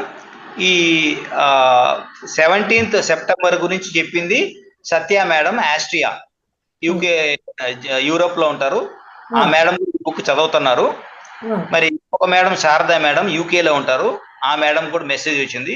సో వాళ్ళిద్దరు మెసేజ్ ఏమిటంటే, ఇప్పుడు ఏదైతే తిరుపతిలో ధ్యాన యజ్ఞం జరుగుతుందో దాని గురించి వాళ్ళకు వచ్చిన విజన్ ధ్యానంలో ఏంటంటే, కైలాసంలో ఉండే శివగణాలన్నీ బయలుదేరినాయి తిరుపతికి. ఈ యొక్క ధ్యాన యజ్ఞాన్ని మహా అద్భుతంగా చేసి భూమి మీద ధర్మ సంస్థాపన పర్మనెంట్ గా చేయడానికి, వచ్చిపోయేది కాదు, పర్మనెంట్ గా సత్యలోక వాసులు ధర్మం వాళ్ళే ఉండాలి. అటువంటి స్థాయిలో ఈ 7 రోజుల ధ్యాన యజ్ఞము డబ్బులతో కాదు ఇది జరిగేది. బాగా గుర్తుపెట్టుకోండి, ఇది శక్తితోనే జరుగుతుంది, ధర్మాత్ములతోనే జరుగుతుంది. అందువల్ల భూమి మీద ఇది ఒక పెద్ద ఘట్టము, పెద్ద మార్పు తీసుకొచ్చేది ఇది. దానివల్ల ఎవ్వరు కూడా ఎవరి గురించి దిగులు పడకండి. దిగులు బాధ ఉందంటే మీరు ఇంకా నెగిటివ్ ఎనర్జీకి లోబడి ఉన్నారు. ఎప్పుడు కానీ దిగులు బాధ అనేది దాన్ని ఫేస్ చేస్తుంది. మనకు తెలుసు కదా, పత్రిసారి చెప్పింది ఆత్మకి చావు లేదు. ఈ బుక్ లో కూడా బాబాజీ ఇచ్చిన ఫస్ట్ సెంటెన్స్, ఎవరైనా సరే, you will not die, you should not die, you cannot die. ఇది స్టార్ట్ అవుతుంది బాబాజీ బుక్ లో. అంటే నువ్వు చావాలనుకున్నా చావు, ఎందుకంటే శరీరం పోతుంది కానీ నువ్వు ఉంటావు. సో చైతన్యం ఎక్కడ చావదు. సో ఆ సబ్జెక్ట్ లో మనం తీసుకుంటే బంధువులైనా ఎవరైనా సరే ఇంకా 10th క్లాస్కి రాలేదంటే 9th క్లాస్లోనే ఉంటారు. అంత మాత్రాన వాళ్ళు బుద్ధి తక్కువ వాళ్ళు కాదు. ఈ సంవత్సరం ఇంకొంచెం చదువుతారు, మార్కులు తెచ్చుకుంటారు, నెక్స్ట్ సంవత్సరంలో 10th క్లాస్కి వస్తారు. అదేలాగా కర్మలు ఎక్కువ ఉన్న వాళ్ళు ఈ జన్మలో బాడీ డిపార్ట్ అవుతుంది, తర్వాత ఇంకొక లోకంలోకి వచ్చి అక్కడ 10th క్లాస్ పాస్ అయ్యి మనతో కూడా జాయిన్ అవుతారు. ఇంత సింపుల్ గా తీసుకోవాలి. అంతేగాని వాళ్ళ గురించి ఏదో బాధపడిపోయి అంటే మనం ఏం చేయలేం. ఆల్రెడీ ట్రైనింగ్ అయిపోయింది, యుద్ధం జరుగుతుంది. ఇప్పుడు పాస్ అయినోడు బయటకు వస్తాడు, పాస్ కానోడు సప్లిమెంట్ రాసి మళ్ళీ వస్తాడు. ఇంతే సింపుల్. దాని గురించి ఓ అని ఆహారాన్ని పడక్కర్లేదు. Because we are forever entities. మనకు చావు అనేది దరిదాపుల్లో కూడా లేదు కాన్షియస్నెస్ కి. అందువల్ల ఎవరు బాధపడద్దు, సంతోషపడండి. మనము ఈ 2012 నుంచి 24 వరకు ఎంతమందికి ధ్యానం చేసి నేర్పించాము, ఎంతమందికి సాకారులుగా మారారు, అంటే ధర్మాత్మకంగా ఎంతమందిని తీర్చిదిద్దింది పిఎంసి కానీ, పిఎస్ఎస్ మూవ్మెంట్, అదేలాగా రకరకాల సంస్థలు. సో ఎంతమంది పెరిగారు. ఈ పాజిటివ్ యాటిట్యూడ్ మనకు ఉండాలి. ఇది ఇంకో 10 మందికి దారి చూపిస్తుంది. మనమే దుఃఖంలో ఉంటే మనమేం దారి చూపిస్తాం? సో దుఃఖం నుంచి బయట రావాలి, వెలుగు చూపించాలి అందరికి. Thank you madam. Thank you sir. చాలా అద్భుతంగా ఉంది. ఆ ధ్యాన మహాయజ్ఞం అనేది ఎక్కడి నుంచి మొదలైంది, ఎవరు దాన్ని తీసుకొని వస్తున్నారు, ఇదంతా కూడా ఆ మానవులు నిర్ణయించిండేది కాదు. ఇదంతా కూడా ఆల్రెడీ ఎక్కడో వేరే లోకాల్లోనే నిర్ణయించబడింది. అక్కడి నుంచి వాళ్ళు చేస్తున్నారు. ఇదంతా కూడా మనుషులు చేస్తున్నారు అనేది కాదు. కాబట్టి ఇంత అద్భుతంగా జరుగుతుంది. అది అంటారు సార్, ఏదో పోర్టల్ అనేసి, పోర్టల్ వాకిలి తెరవబడింది అనేది, సుగమమైంది, ఇన్ని ఏళ్ళు కాచుకున్నది ఇప్పుడు ఆ దారి వచ్చేసింది అని, అది కూడా దానికి నిదర్శనంగా అనుకోవచ్చు. ఆ పోర్టల్ మనం 3 రోజులు మనము చేసాము మెడిటేషన్ ఏదైతే ఉందో. ఏంటి మేడం, ఇది మనం ఎలా అర్థం చేసుకోవాలంటే, ఇప్పుడు ఇంతకు ముందు ఒక మేడం చెప్పారు కదా, ఉమ్, అంటే ఆమెకి బాధ ఉన్నింది పొద్దుటి నుంచి. అవును. బాధ అనేదంటే ఆ యొక్క పోర్టల్ మూసుకొని ఉంది. ఉమ్, క్లాస్ ఏమైంది, ఆ తెరవబడింది. పోర్టల్ ఓపెన్ అయింది, దుఃఖం పోయి సంతోషంకి వచ్చింది. అవును. కొంతమంది తిరుపతికి రాలేను అనే ఒక పోర్టల్ క్లోజ్ ఉంది డోరు. ఉమ్, ఇప్పుడు నిన్నాకేమైంది, ఓ ఇక్కడ కూడా పత్రి సార్ ఉన్నారు, ఇక్కడ కూడా వెంకటేశ్వరం ఉన్నారు, అంటే అది బంధము తొలగిపోయిందంటే ఓపెన్ అయింది. ఇంతే పోర్టల్ అంటే అది ఏదో లోకానికి వెళ్ళి కాదు, అన్ని లోకాలు మన లోపలే ఉన్నాయి. ఉమ్, మీరు ఫిజికల్ గా వెళ్ళి కాదు చేసేది, ఫిజికల్ గా చేయాలి కాబట్టి వాళ్ళు ముందరుండి చేస్తారు. అంతే మాత్రం వాళ్ళు గొప్ప వాళ్ళు, టీవీలో వచ్చే వాళ్ళు గొప్ప వాళ్ళు కాదు. ఉమ్, చేసినట్టు చేసినా లోపల ప్యూర్ హార్ట్ ఉండి అక్కడి నుంచి కూడా వాళ్ళ శక్తిని పంపించవచ్చు, దీనికి పాల్గొనవచ్చు. శక్తి అనేది ఒక డబ్బులే కాదు, మంచి హృదయం ఉంటే ఆ శక్తి ఇంకా గొప్పది. అది బాగా జరగాలని ఇంటెన్షన్ స్ట్రాంగ్ ఉంది అనుకోండి, అది ఇంకా చాలా గొప్పది. అన్ని డబ్బులతో పోల్చకండి, మన శక్తి ఎంతో గొప్పది. సో ఎవరికి ఏ శక్తి ఉన్నా ఆ యజ్ఞంలో చేస్తే అందరికీ పనికొస్తుంది, అవును. ముఖ్యంగా భూమాతకి. Yes, thank you, sir. Thank you very much. ఒక అద్భుతమైన జ్ఞానాన్ని ద వాయిస్ ఆఫ్ బాబాజీ ఎంత ఎంత బాగుందో, వింటూ ఉంటే ఇంకా అన్నట్టు అనిపిస్తుంది. ఆ, దాన్ని తిరిగి ఇంకా కంటిన్యూ ఉంది కదా సార్ మనకది. నెక్స్ట్ మంత్ మళ్ళీ 2 చేద్దాం madam. Yes sir. Next month ఫ్రీగా ఉంటాం కాబట్టి రెండు చేద్దాం. ఇంకా ముందు ముందు సెషన్స్ లో కూడా ఇది కంటిన్యూ అవుతుందండి. ఇంకా బాబాజీ గారు ఏం చెప్పారు అనే విషయాలు కూడా చక్కగా తెలుసుకుందాము. ఇంత చక్కటి జ్ఞానాన్ని ఇచ్చిన సార్కు చక్కగా అందరూ ధన్యవాదాలు తెలియజేద్దాము. Thank you sir, thank you very much. మీరు ఇక్కడ లేకపోయినా అక్కడ ఉన్న తిరుపతిలో ఉన్నా కూడా తిరిగి మా క్లాస్ ఇవ్వడం జరిగింది. ఇది ఇంకా గొప్ప విషయం అనమాట. ఎక్కడున్నా కూడా మాకు ఈ రోజు మంచి ఎక్స్పీరియన్స్ అయింది మేడం. అంటే తిరుపతిలో చాలా మంది తెలిసిన వాళ్ళు ఉన్నా, గ్రేట్ మాస్టర్స్ ఒక 4-5 మంది కలిసి ఈ యజ్ఞానికి ఎంత మంది పనిచేస్తున్నారు అంటే, ఒక సంస్థ కాదు, రకరకాల సంస్థల్లో కూడా మంచి కావాలని కోరుకునే వాళ్ళు, మంచి జరగాలి అందరికీ అని అనుకునే వాళ్ళు, వీళ్ళంతా ఒక బ్యాచ్ అయితే ఎంత బాగుంటుంది అనే ఆ యొక్క ఆశ కోరిక ఇక్కడ తీరుతుంది. పొద్దుటి నుంచి ఎంతో అద్భుతమైన వైబ్రేషన్ భూమి మీద, తిరుపతి అంతా కూడా చల్లగా ఉంది, అసలు ఎండే లేదు, చిన్న చిన్న చిలుకులు పడుతూ, అంటే ప్రకృతి ఎంత పులకరించిపోతుంది. సహకరిస్తుంది. లేకపోతే సఫికేషన్ సార్, ఉండలేము అసలు. పైన బాగానే ఉంటుంది కానీ కింద మటుకు అసలు ఉండలేము, అలా ఉండిపోతూ ఉంటుంది సఫికేషన్. బాగా అద్భుతంగా ఉంది. మన ధ్యాన మహాయజ్ఞం కోసమే అంతా కూడా పవిత్రం అయిపోతుంది అక్కడ, అంతా కూడా అద్భుతంగా చేస్తారు. ఎప్పుడు మేడం? 16వ తేదీ నుంచి 16వ తేదీ నుంచి మధ్యాహ్నం 3 గంటలకు స్టార్ట్ అవుతుంది సార్. 3 నుంచి 6 వరకు, తర్వాత ప్రోగ్రామ్స్ ఉంటాయి 9 వరకు. 17 నుంచి అయితే రోజుకు 6 గంటలు, 6 to 9 మార్నింగ్, తర్వాత కార్యక్రమాలు, తర్వాత మధ్యాహ్నం, అలాగా 22 వరకు ఉంటది. మీకు ఒక రోజు వీలైనా, 2 రోజులు వీలైనా, అన్ని రోజులు వీలైనా 1000 మంది వరకు ఫ్రీ అకామిడేషన్ ఉంది. 3 పూట్ల మాకు తెలుసు కదా వైష్ణవి క్యాటరర్స్ ఎంత బాగా పెడతారో, సాక్షాత్తు అంటే అద్భుతంగా పెడతారు. తిరుపతిలో ఎక్కడ సార్ అది? సార్ మహతి ఆడిటోరియంలో ప్రోగ్రామ్ సార్, పక్కనే గాంధీ భవన్ ఉంది, అక్కడేమో గాంధీ, అక్కడ వచ్చి భోజనాలు సార్. అది మీకు ఓన్ అకామిడేషన్ ఉన్నా మీరు వచ్చి అక్కడి నుంచి పార్టిసిపేట్ కావచ్చు, ఏం కాదు.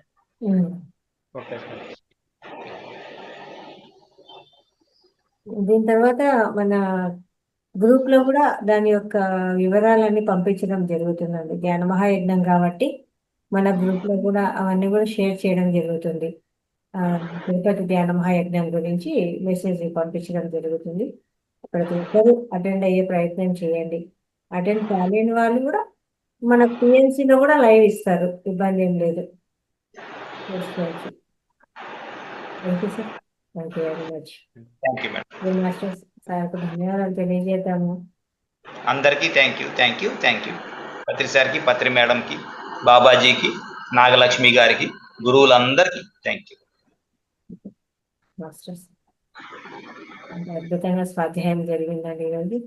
స్వాధ్యాయం తర్వాత మెడిటేషన్ చేసుకుందాము. అందరు కూడా ఒక గ్లాస్ మంచి తాగేసి క్లాస్ మీద కూర్చోండి.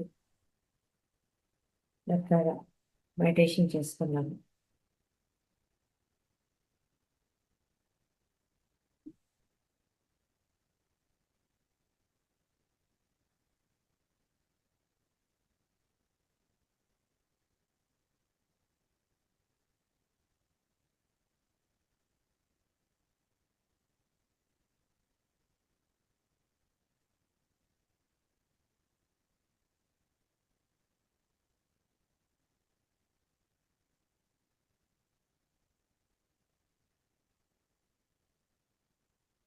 ఓం ప్రకాశం గారు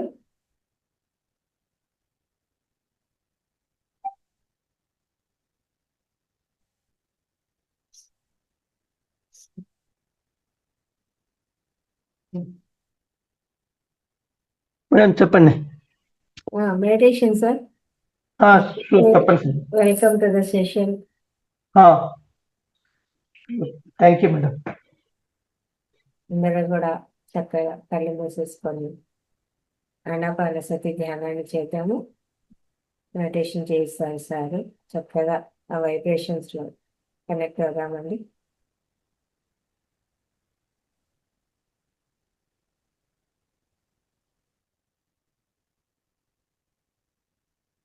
ఇంకా మనకి మెడిటేషన్ గురించి ధ్యానాన్ని గురించి చూపిస్తున్నాం.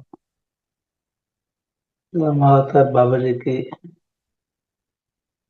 సదానందజీకి,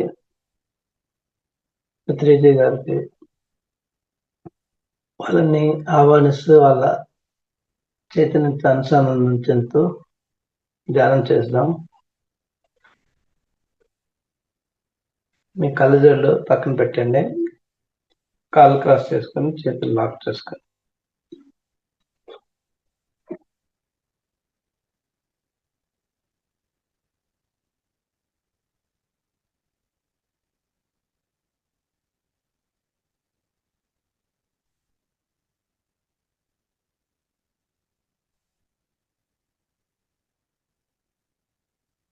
మూర్తుల్ని, త్రిమాతల్ని, మహాగణపతిని, సుబ్రహ్మణ్య స్వామిని, శివగణాలని, విష్ణుగణాలని,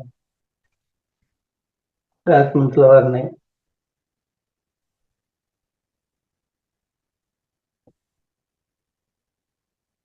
ఆహ్వానిద్దాం. 108 దివ్యక్షేత్రాలని, 108 శక్తిపీఠాలని,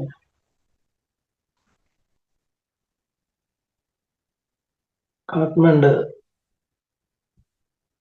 పశుపతినాథుని, గుయాదేవి శక్తిపీఠాన్ని, కైలాసగిరిని, మొత్తం మన భూమండలంలో ఉన్న పుణ్యనదుల చైతన్యాన్ని కూడా ఆహ్వానిద్దాం.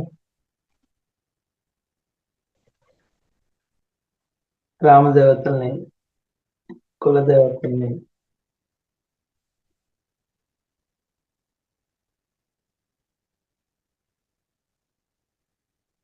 ఇలవేల్పుల్ని కూడా ఆహ్వానిద్దాం.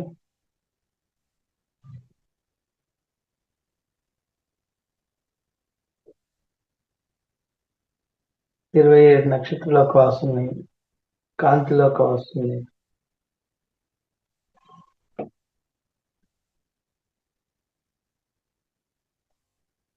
24 ఆర్కేంజల్స్ ని, గార్డెన్ ఏంజల్స్ ని, కాప్ సర్కిల్స్ ని కూడా ఆహ్వానిద్దాం.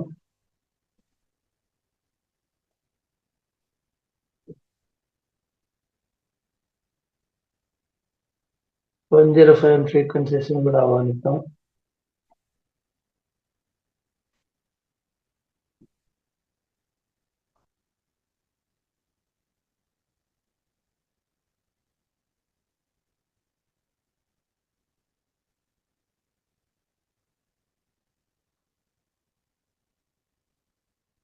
పంచభూతాలని, భూమాతల్ని, నక్షత్ర మండలాన్ని,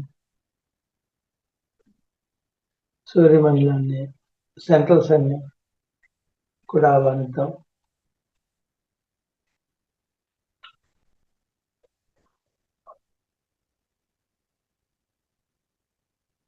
నాగమాత మనసాదేవిని, సర్పాలని, నాగలోకవాసుని, నాగలోక మునుల్ని,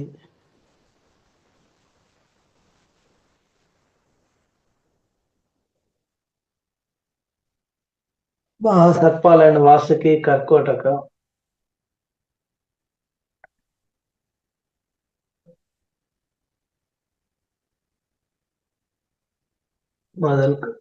కర్కోటక మొదలుకొని ఆదిశేషుల వారి వరకు 12 మహాసర్పాలను కూడా ఆహ్వానిద్దాం.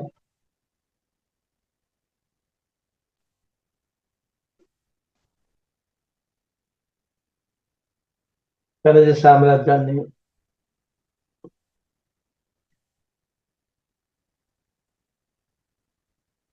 డైమండ్ మొదలుకొని మిగతా హీలింగ్ క్రిస్టల్స్ అన్నిటిని కూడా ఆహ్వానిద్దాం.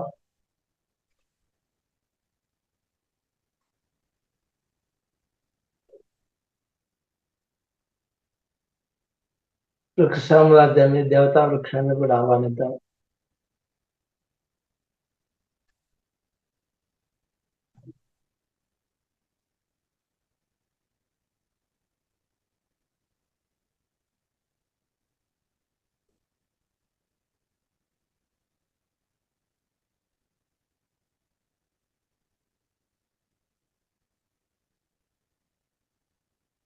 పక్షిరాజు గరుత్మంతుతో సహా తన పక్షుల కాసు కూడా ఆహ్వానిద్దాం.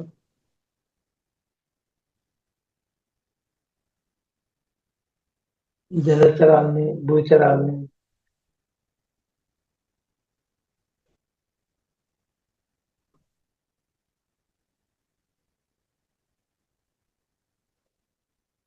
ఆహ్వానిద్దాం. మనుష్యలోకాన్ని కూడా ఆహ్వానిద్దాం. గురుమండలిని, సమస్త గురుమండలిని, సప్తఋషుల్ని, ధర్మపత్నితో సహా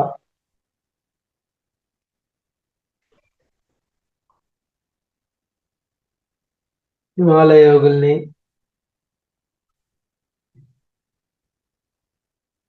రమణ మహర్షిని,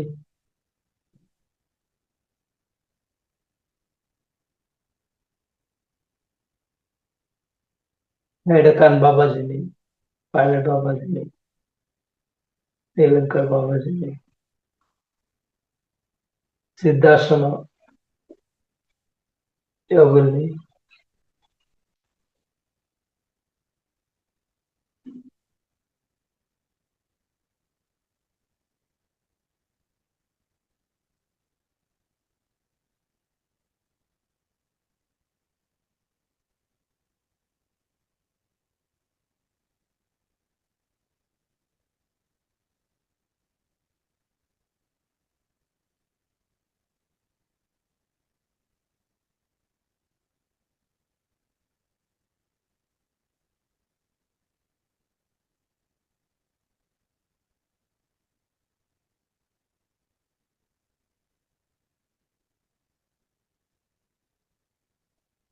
గురు దత్తాత్రేయుని,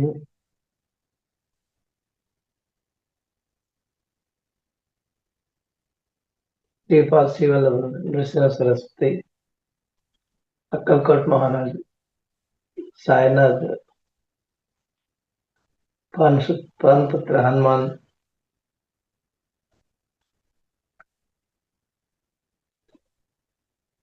దైవ సామ్రాజ్యం కానీ వాళ్ళని కూడా ఆహ్వానిద్దాం.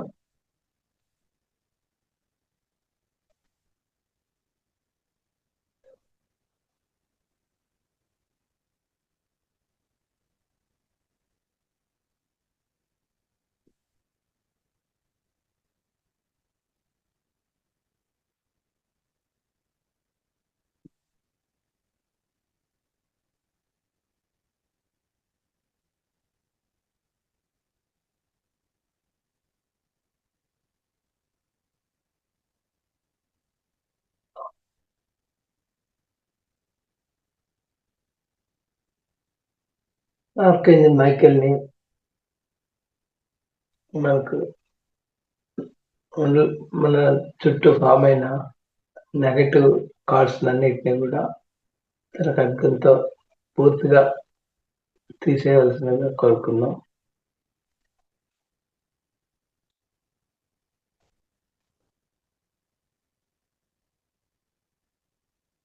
లాంటి పిరమిడ్ మన తలపైన ఫామ్ చేసుకున్నాం. పర్మనెంట్ గా ఆ సాలిడ్ పిరమిడ్ ద్వారా మన 7 శరీరాల్లోని ముందు స్థూల శరీరంలోని ప్రతి అణువులు, పరమాణువులు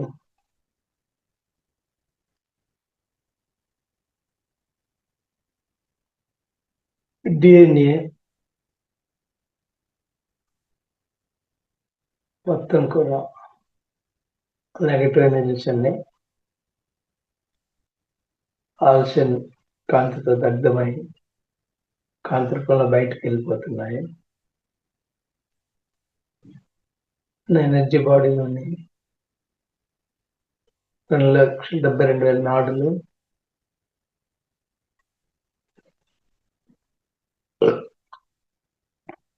శక్తి కేంద్రాల్లో ఎనర్జీ బాడీ మొత్తం కూడా ఉన్న నెగటివ్ ఎనర్జీ బ్లాకేషన్తో ఆల్సియన్ కాంతితో దగ్ధమై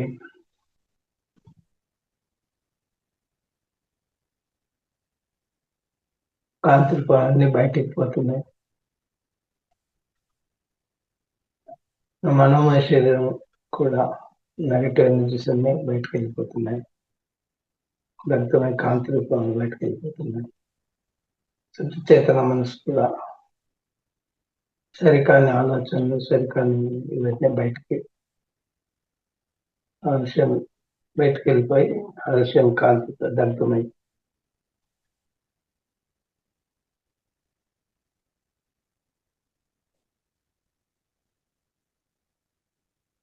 కాంతి లోకానికి వెళ్ళిపోతున్నాయి. నా విజ్ఞానమయ శరీరము, ఆనందమైన శరీరం, విశ్వమయ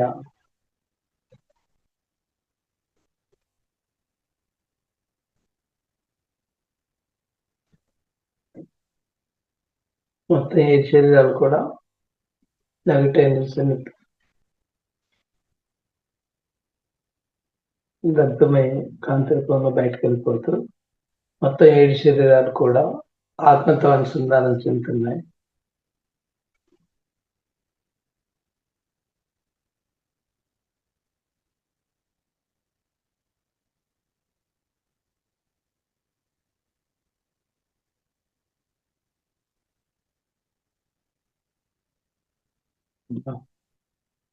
లవ్ ఎనర్జీ పిరమిడ్ ని తలపైన పర్మనెంట్ గా ఫామ్ చేస్తున్నాం. లవ్ ఎనర్జీ ప్రతిరూపమైన రాధాకృష్ణ వారిని కూడా ఆహ్వానిద్దాం. యూనివర్స్ ద్వారా లవ్ ఎనర్జీని పిరమిడ్ ద్వారా మనం మొత్తం 7 శరీరాలు లవ్ ఎనర్జీతో నిండుకొని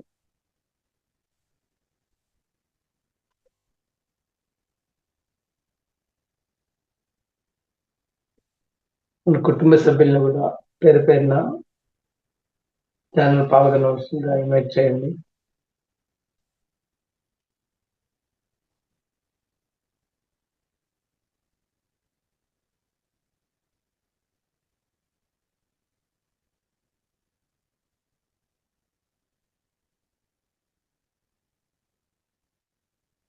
పితృలోక వాసులను కూడా పేరు పేరున మీకు గుర్తున్న పేర్లతో అందరినీ ఇన్వైట్ చేయండి.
గోల్డెన్ నుంచి పిరమిడ్ని తలపైన ఫామ్ చేసుకున్నాం.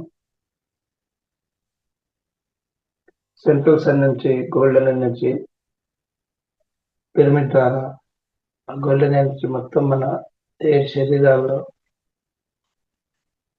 పూర్తిగా నిండుకొని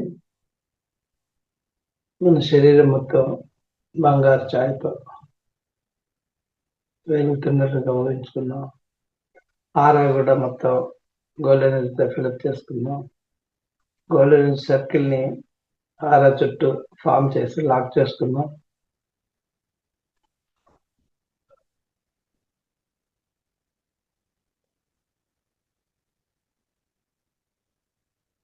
మన ఏదైనా అనారోగ్యంతో కానీ ఏదైనా ఆర్గన్ కానీ ఇబ్బందిగా ఉంటే అనారోగ్యాలు చెప్తాం. అనారోగ్యమా నువ్వైతే మనకు ఒక పాఠ నేర్పదలుచుకున్నది మేము నేర్చుకున్నాము, కృతజ్ఞతలు. ఇక మీ అవసరం మాకు లేదు, దయచేసి వెళ్ళిపోండి. నా అనారోగ్యము నువ్వు నేర్పదలుచుకున్న పాఠాన్ని మేము నేర్చుకున్నాము కాబట్టి ఇక నీ అవసరం లేదు. Thank you very much. వెళ్ళిపోవాల్సింది. అనారోగ్యమా నువ్వు నేర్పదలుచుకున్న పాఠం మేము నేర్చుకున్నాము, థ్యాంక్ యూ వెరీ మచ్. మీ అవసరం లేదు, మీరు వెళ్ళిపోండి. మన శరీరంలో ఉన్న 100 ట్రిలియన్ సెల్స్ మనం ఓవర్స్ అయినప్పుడు అవి నొప్పి రూపాల్లో మనకు ఇన్ఫర్మేషన్ ఇస్తుంది. దాన్ని మనం అర్థం చేసుకోకుండా నిందిస్తూ వాటిని గాయపరుస్తాం కాబట్టి, తిట్టుకుంటాం కాబట్టి దానివల్ల ఆ సెల్స్ చచ్చిపోతాయి. సో డైలీ 1 మిలియన్ సెల్స్ ఏవైతే చనిపోయిన కొత్త రిప్లేస్ అయితే మనకు సంపూర్ణ ఆరోగ్యంతో ఉంటాం. అలా కానప్పుడు వార్ధక్య ఛాయలు మనలో ఏర్పడి వార్ధక్యం వస్తుంటుంది. కాబట్టి మన శరీరాన్ని ఎప్పుడు కూడా మనం సహకరిస్తున్నందుకు కృతజ్ఞత తెలుపుకుందాం. దూషించినందుకు, నిందలు చేసినందుకు క్షమాపణ చెప్పుకొని I'm sorry, please forgive me, thank you very much and I love you. I'm sorry, please forgive me, thank you very much and I'm sorry, please forgive me, thank you very much and I'm sorry, please forgive me, thank you very much and I'm sorry, please forgive me, thank you very much and I'm sorry, please forgive me, thank you very much and I'm sorry, please forgive me, thank you very much and I'm sorry, please forgive me, thank you very much and I'm sorry, please forgive me, thank you very much and I'm sorry, please forgive me, thank you very much and I'm sorry, please forgive me, thank you very much and I'm sorry, please forgive me, thank you very much and I'm sorry, please forgive me, thank you very much. I'm sorry, please forgive me, thank you very much. I'm sorry, please forgive me, thank you very much. I'm sorry, please forgive me, thank you very much. I'm sorry, please forgive me, thank you very much. I'm sorry, please forgive me, thank you very much. I'm sorry, please forgive me, thank you very much. I'm sorry, please forgive me, thank you very much. I'm sorry, please forgive me, thank you very much. I'm sorry, please forgive me, thank you very much.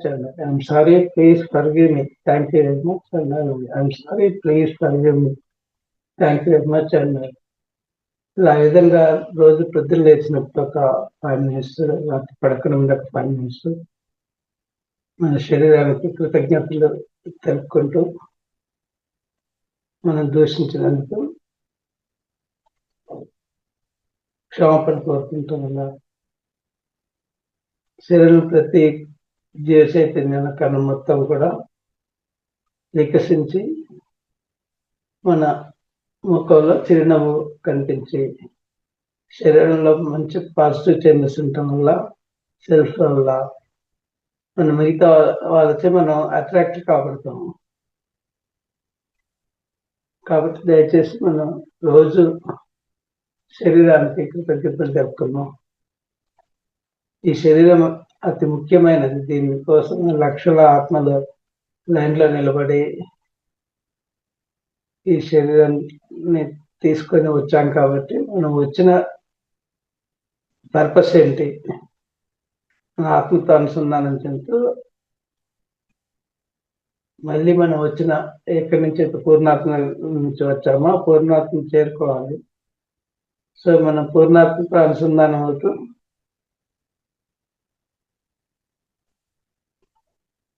కృతజ్ఞత తెలుపుకున్నాం. వచ్చిన purpose complete చేసుకున్నాం. So మళ్ళీ పునరుద్ధరణ పూర్ణత్వ మరణం అవకాశం లేకుండా ఇదే చివరి జన్మగా కోరుకుంటూ మన ఆత్మతో అనుసంధానం చెందుతూ ఆత్మజ్ఞానం కోసం, మోక్షం కోసం ప్రయత్నిద్దాం.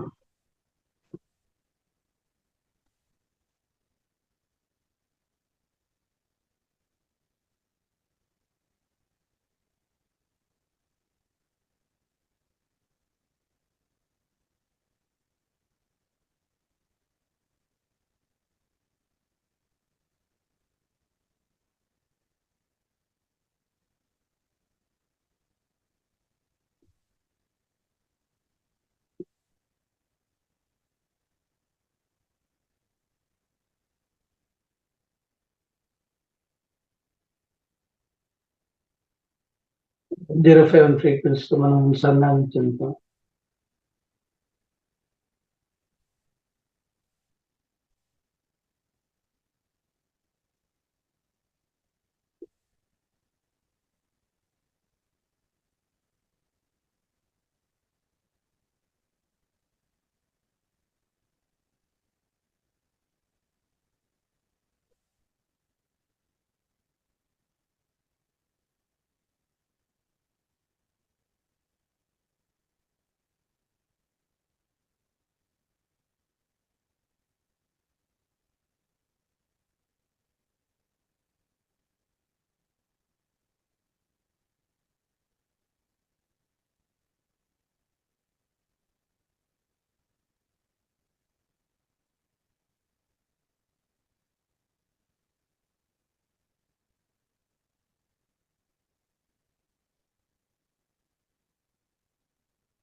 మా పితృల కాసుకి ధ్యానంలో పాల్గొన్నందుకు కృతజ్ఞత తెలుపుతూ వాళ్ళు పొందిన జ్ఞానంతో మనల్ని క్షమించి ఏమైనా తప్పులు దోషాలు మనం చేస్తుంటే వాళ్ళని మనం క్షమించాల్సి కోరుకున్నాం. వాళ్ళు ఇప్పుడున్న స్థలాల నుంచి ఆత్మలోకాలను ఇంకా ఉన్నతమైన స్థలాలకు చేరుకోవాల్సిందిగా ప్రార్థిద్దాం. మన కుటుంబ సభ్యులకు కూడా ధ్యానంలో పాల్గొనేందుకు సంతోషిస్తున్నాం.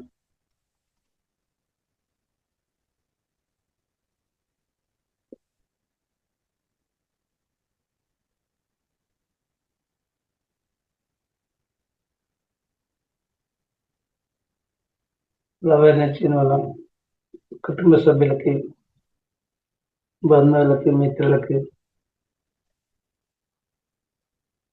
ఉన్న అపార్ట్మెంట్ యొక్క మొత్తం అన్నిటికీ లవ్ ఎనర్జీ పంపిద్దాం.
Last 5 minutes, masters. లవణజమి మన గ్రామానికి, పట్టణానికి, నగరానికి, ప్రతి జిల్లాకి, రాష్ట్రాలకు, మన దేశానికి, ఏషియా ఖండానికి, సమస్త భూమండలానికి,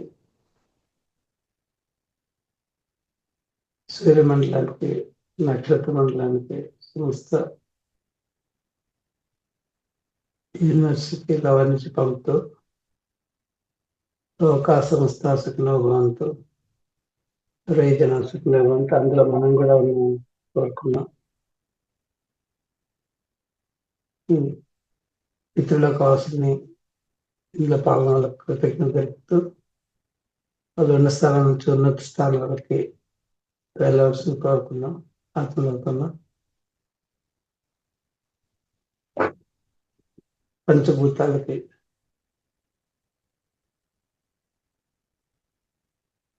నాగులోక వాసులు కూడా మనం క్షమాపణ చెప్పుకున్నాయని, మన వాళ్ళు ఎవరు తప్పులు జరుగుంటే ఎలాంటి దోషాలు, కాలసర్ప దోషం లాంటి దోషాలు మన జరగకుండా కాపాడాలని కోరుకుంటూ వాళ్ళని ధ్యానంలో పాల్గొని కృతజ్ఞత తెలుపుకుంటూ వాళ్ళని వాళ్ళ లోకాలకు వెళ్ళవలసిన కోరుతున్నాం. గురు నిందలు ఏమైనా చెప్పుకుంటే క్షమించవలసిందిగా, క్షోభం కోరుకుంటూ వాళ్ళని కూడా వాళ్ళ స్థలాలకు వెళ్ళవలసిందిగా, గణేశ సామ్రాజ్యానికి హీలింగ్ క్రిస్టియన్స్ మనకి హీలింగ్ చేసిన కృతజ్ఞతలు, వృక్ష సామ్రాజ్యానికి కూడా కృతజ్ఞతలు,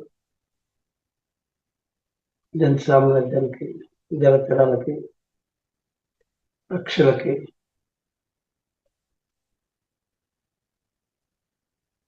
భూచరాలకి అందరికీ కృతజ్ఞత తెలుపుకుంటూ వాళ్ళ లోకాలకు వెళ్ళవలసిన కోరుకున్నాం.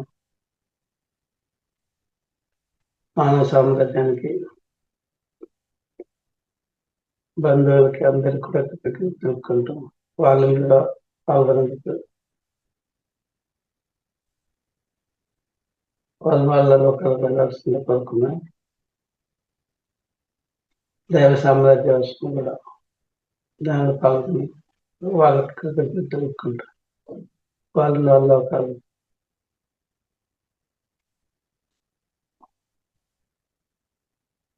కాంతిలో కాసులకి, నక్షత్రంలో కాసులకి, ఆర్కేంజల్స్కి,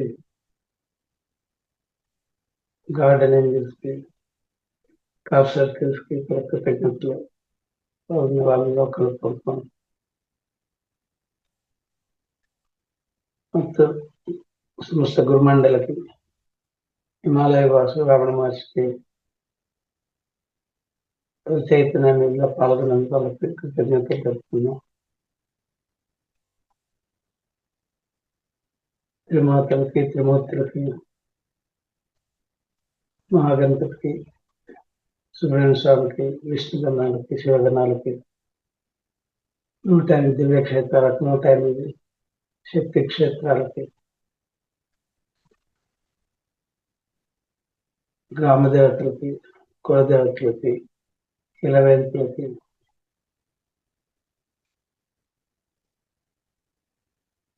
కాకినాడ పశుపతినాథకి, గుయ్యాలకి, బుద్ధుడికి,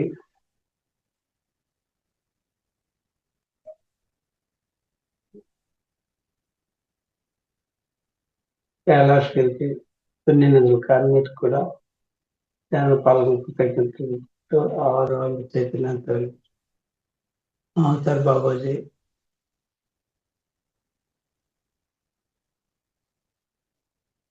ఆనందయోగిజీ,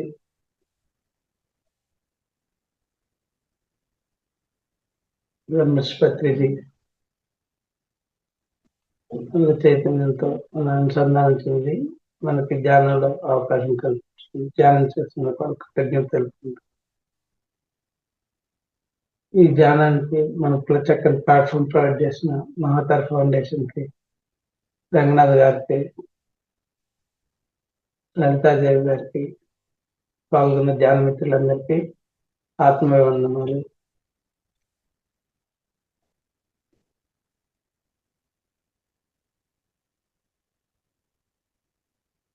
నాకు ఈ అవకాశాన్ని ఇచ్చినందుకు థ్యాంక్ యూ.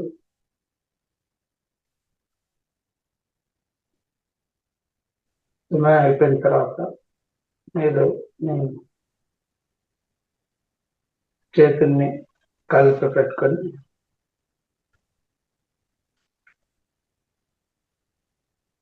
5, 4, 3, 2, 1, 0. 5, 4, 3, 2, 1, 0. చిరునవ్వుతో మీ చేతులు చూసుకోండి.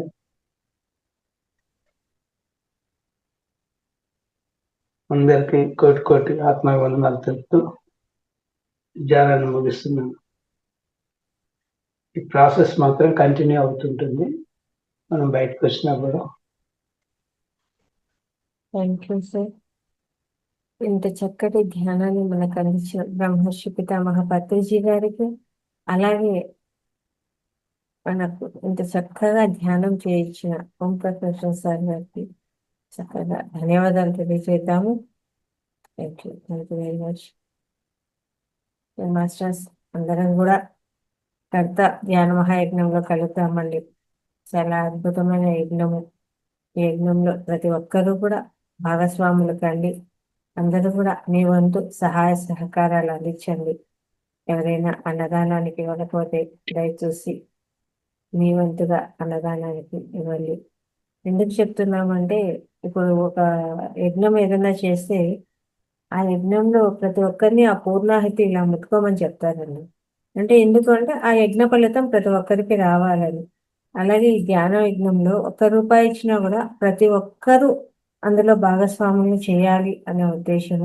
అలాగే ఎంతో శ్రమతో కూడుకొని ఉంటుంది ధ్యాన యజ్ఞం అంటే, ఖర్చుతో కూడుకొని ఉంటుంది కాబట్టి దానికోసం కూడా అందరూ ముందుకు పడాలి.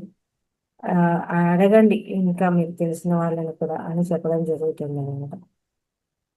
అన్నదానానికి ఎంతోమంది మాస్టర్స్ వస్తున్నారు కాబట్టి అందరికీ కూడా అక్కడ అరేంజ్మెంట్స్ కోసం ఎంత ఖర్చుతో కూడుకొని ఉంటుంది కాబట్టి అడుగుతున్నారండి. ప్రతి ఒక్కరు కూడా సహాయ సహకారాలు అందించండి.